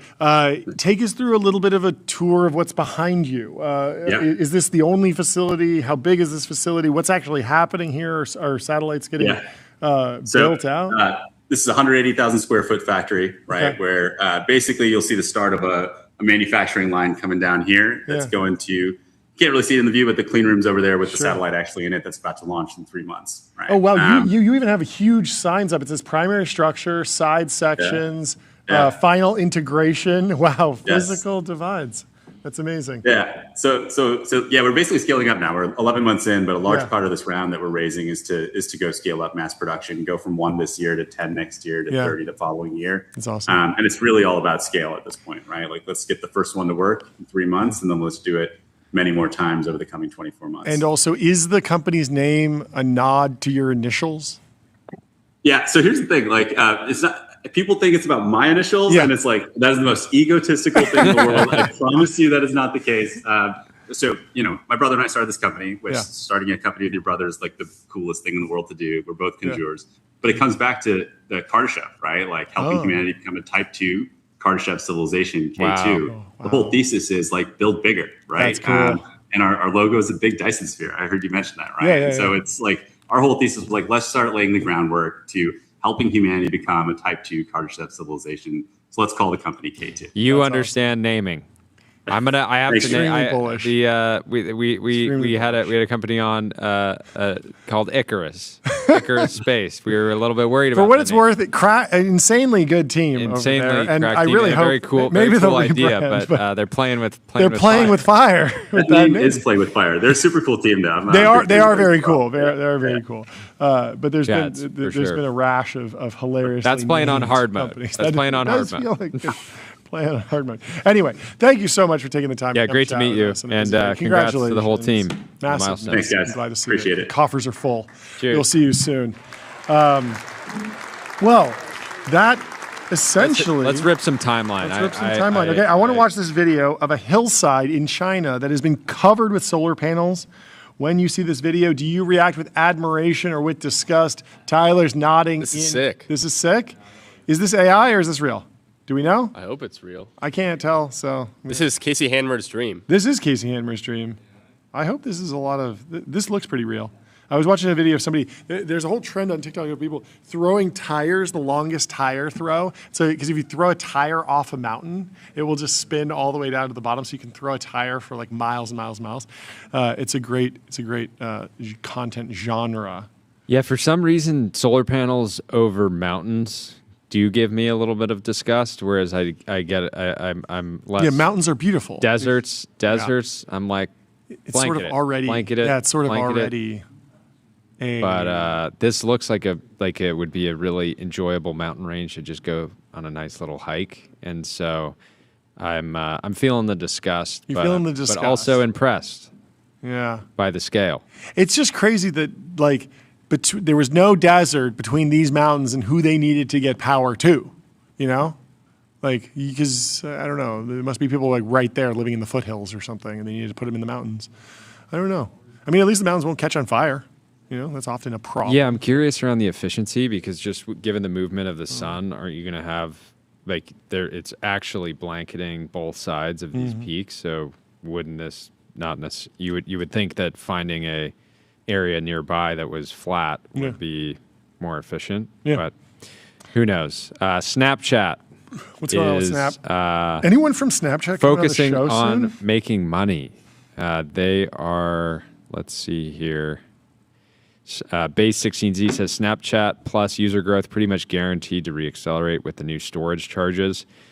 So they're saying you've saved 4,122 memories since 2017. You've used 16 gigabytes of your 5 gigabyte of free storage limit. We'll temporarily back up new memories that exceed your limit for up to 12 months. Or you can join Snapchat Plus and get your 250 gigabytes. So anyways, makes sense that Snap is trying to make more money. That's good news. I'm surprised that they haven't done any sort of big AI content licensing deal. And of course, they have a deal with Perplexity to bring AI into the Snapchat product. But does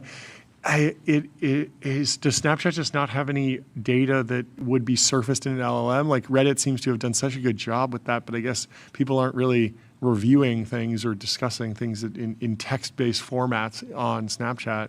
It's all kind of just day in the life content. Anyway, what else is going on? Trump says, Here, Jordy, you want to go first? Yeah, so Trump says, doesn't see why we can't have 20% or 25% GDP growth. Says the market should continue to go up with great results.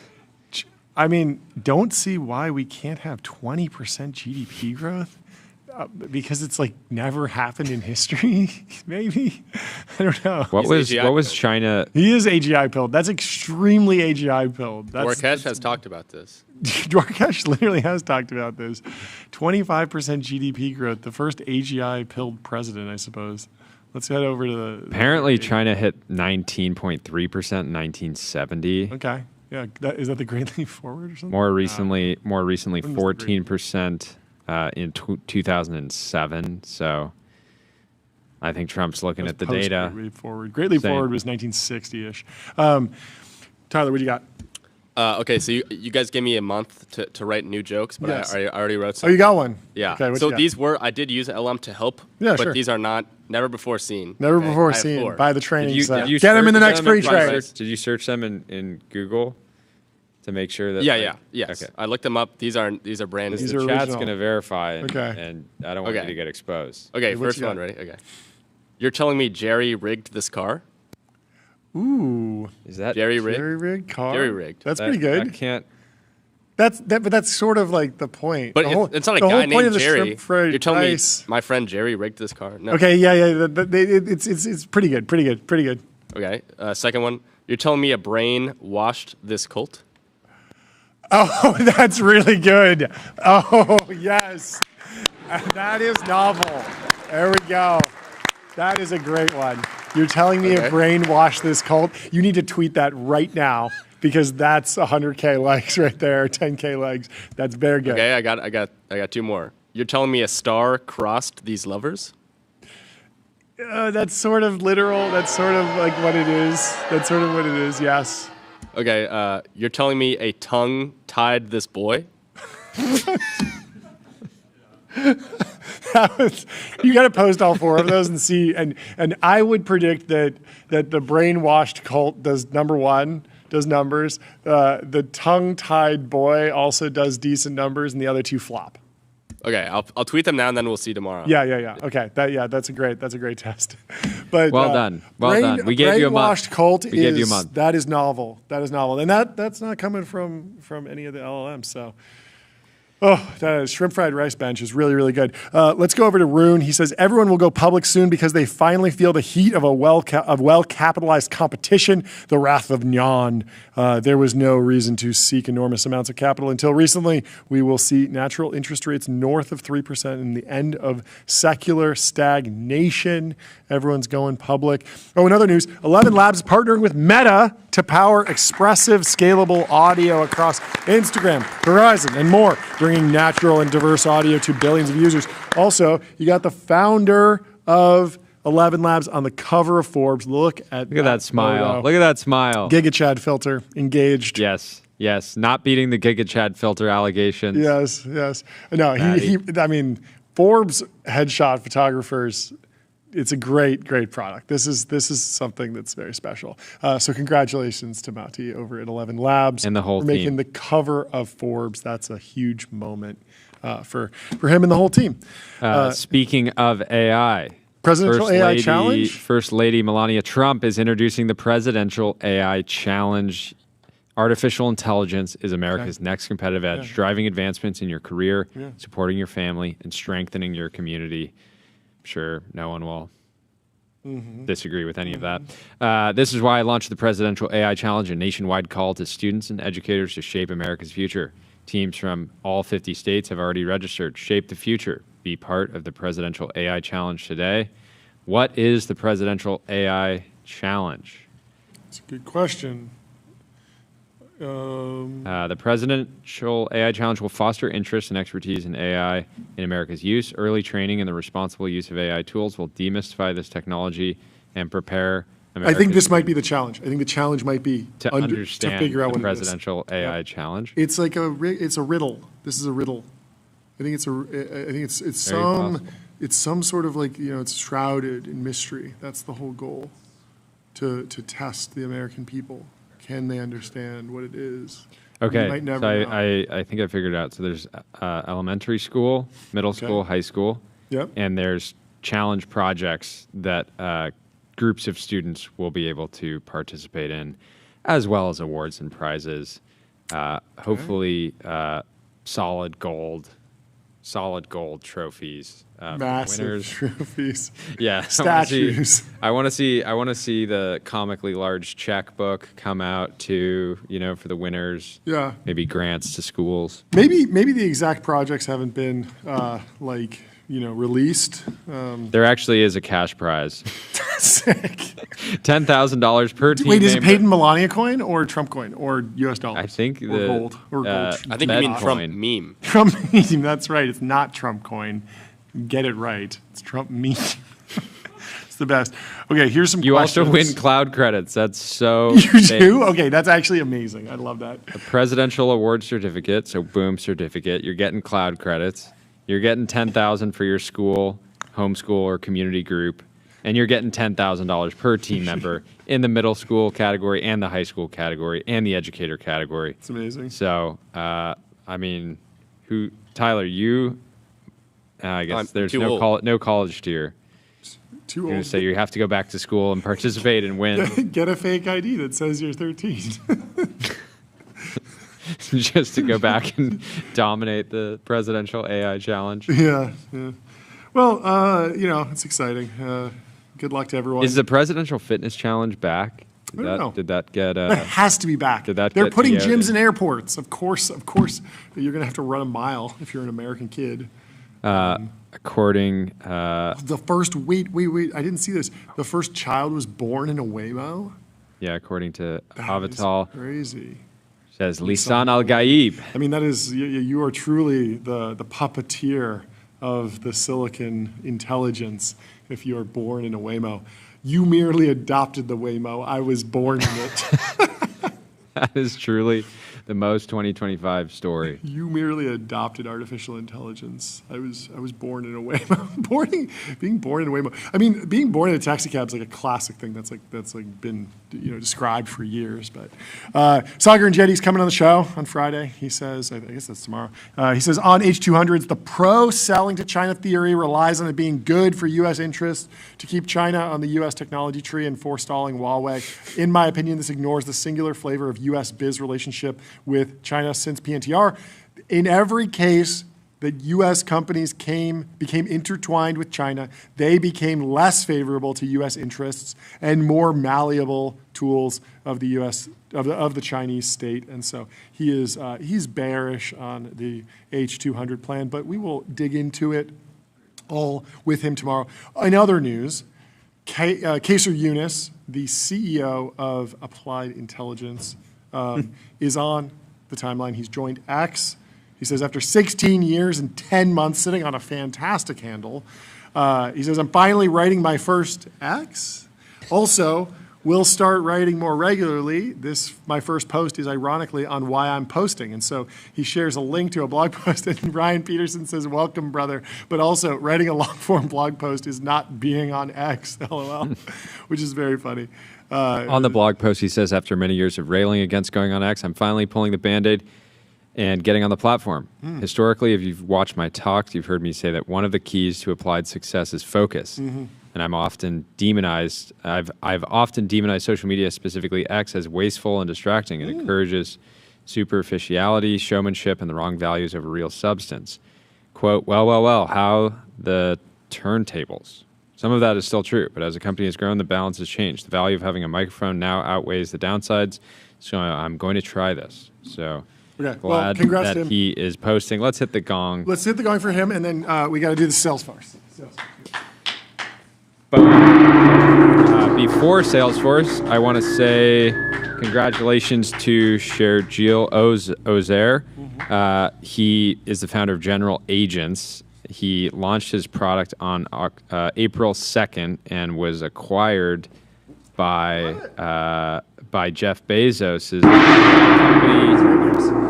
Very, very exciting. Congrats to the General Agents team. Give me the Benioff numbers. How much is he making on AI? According to Tane, Salesforce says their Agentforce ARR is now $540 million. 4.3x year over year. Congratulations to Mark Benioff. This is why he might be renaming the company Agentforce. We will see. We will see. And closing it out. One more? Jason says the original Omega Speedmaster 29151 is one of the best looking watches of all time. And this is a particularly good looking example from 1958. Hairspring knows how to shoot a watch. And it is stunning silhouette. Well, thank you folks for tuning in. Have a great rest of your day. We will see you tomorrow at 11 a.m. sharp. Leave us 5 stars on Apple Podcasts and Spotify. Please do. Have a great rest of your day, and Merry Christmas. Goodbye. Thank you for tuning in. Cheers.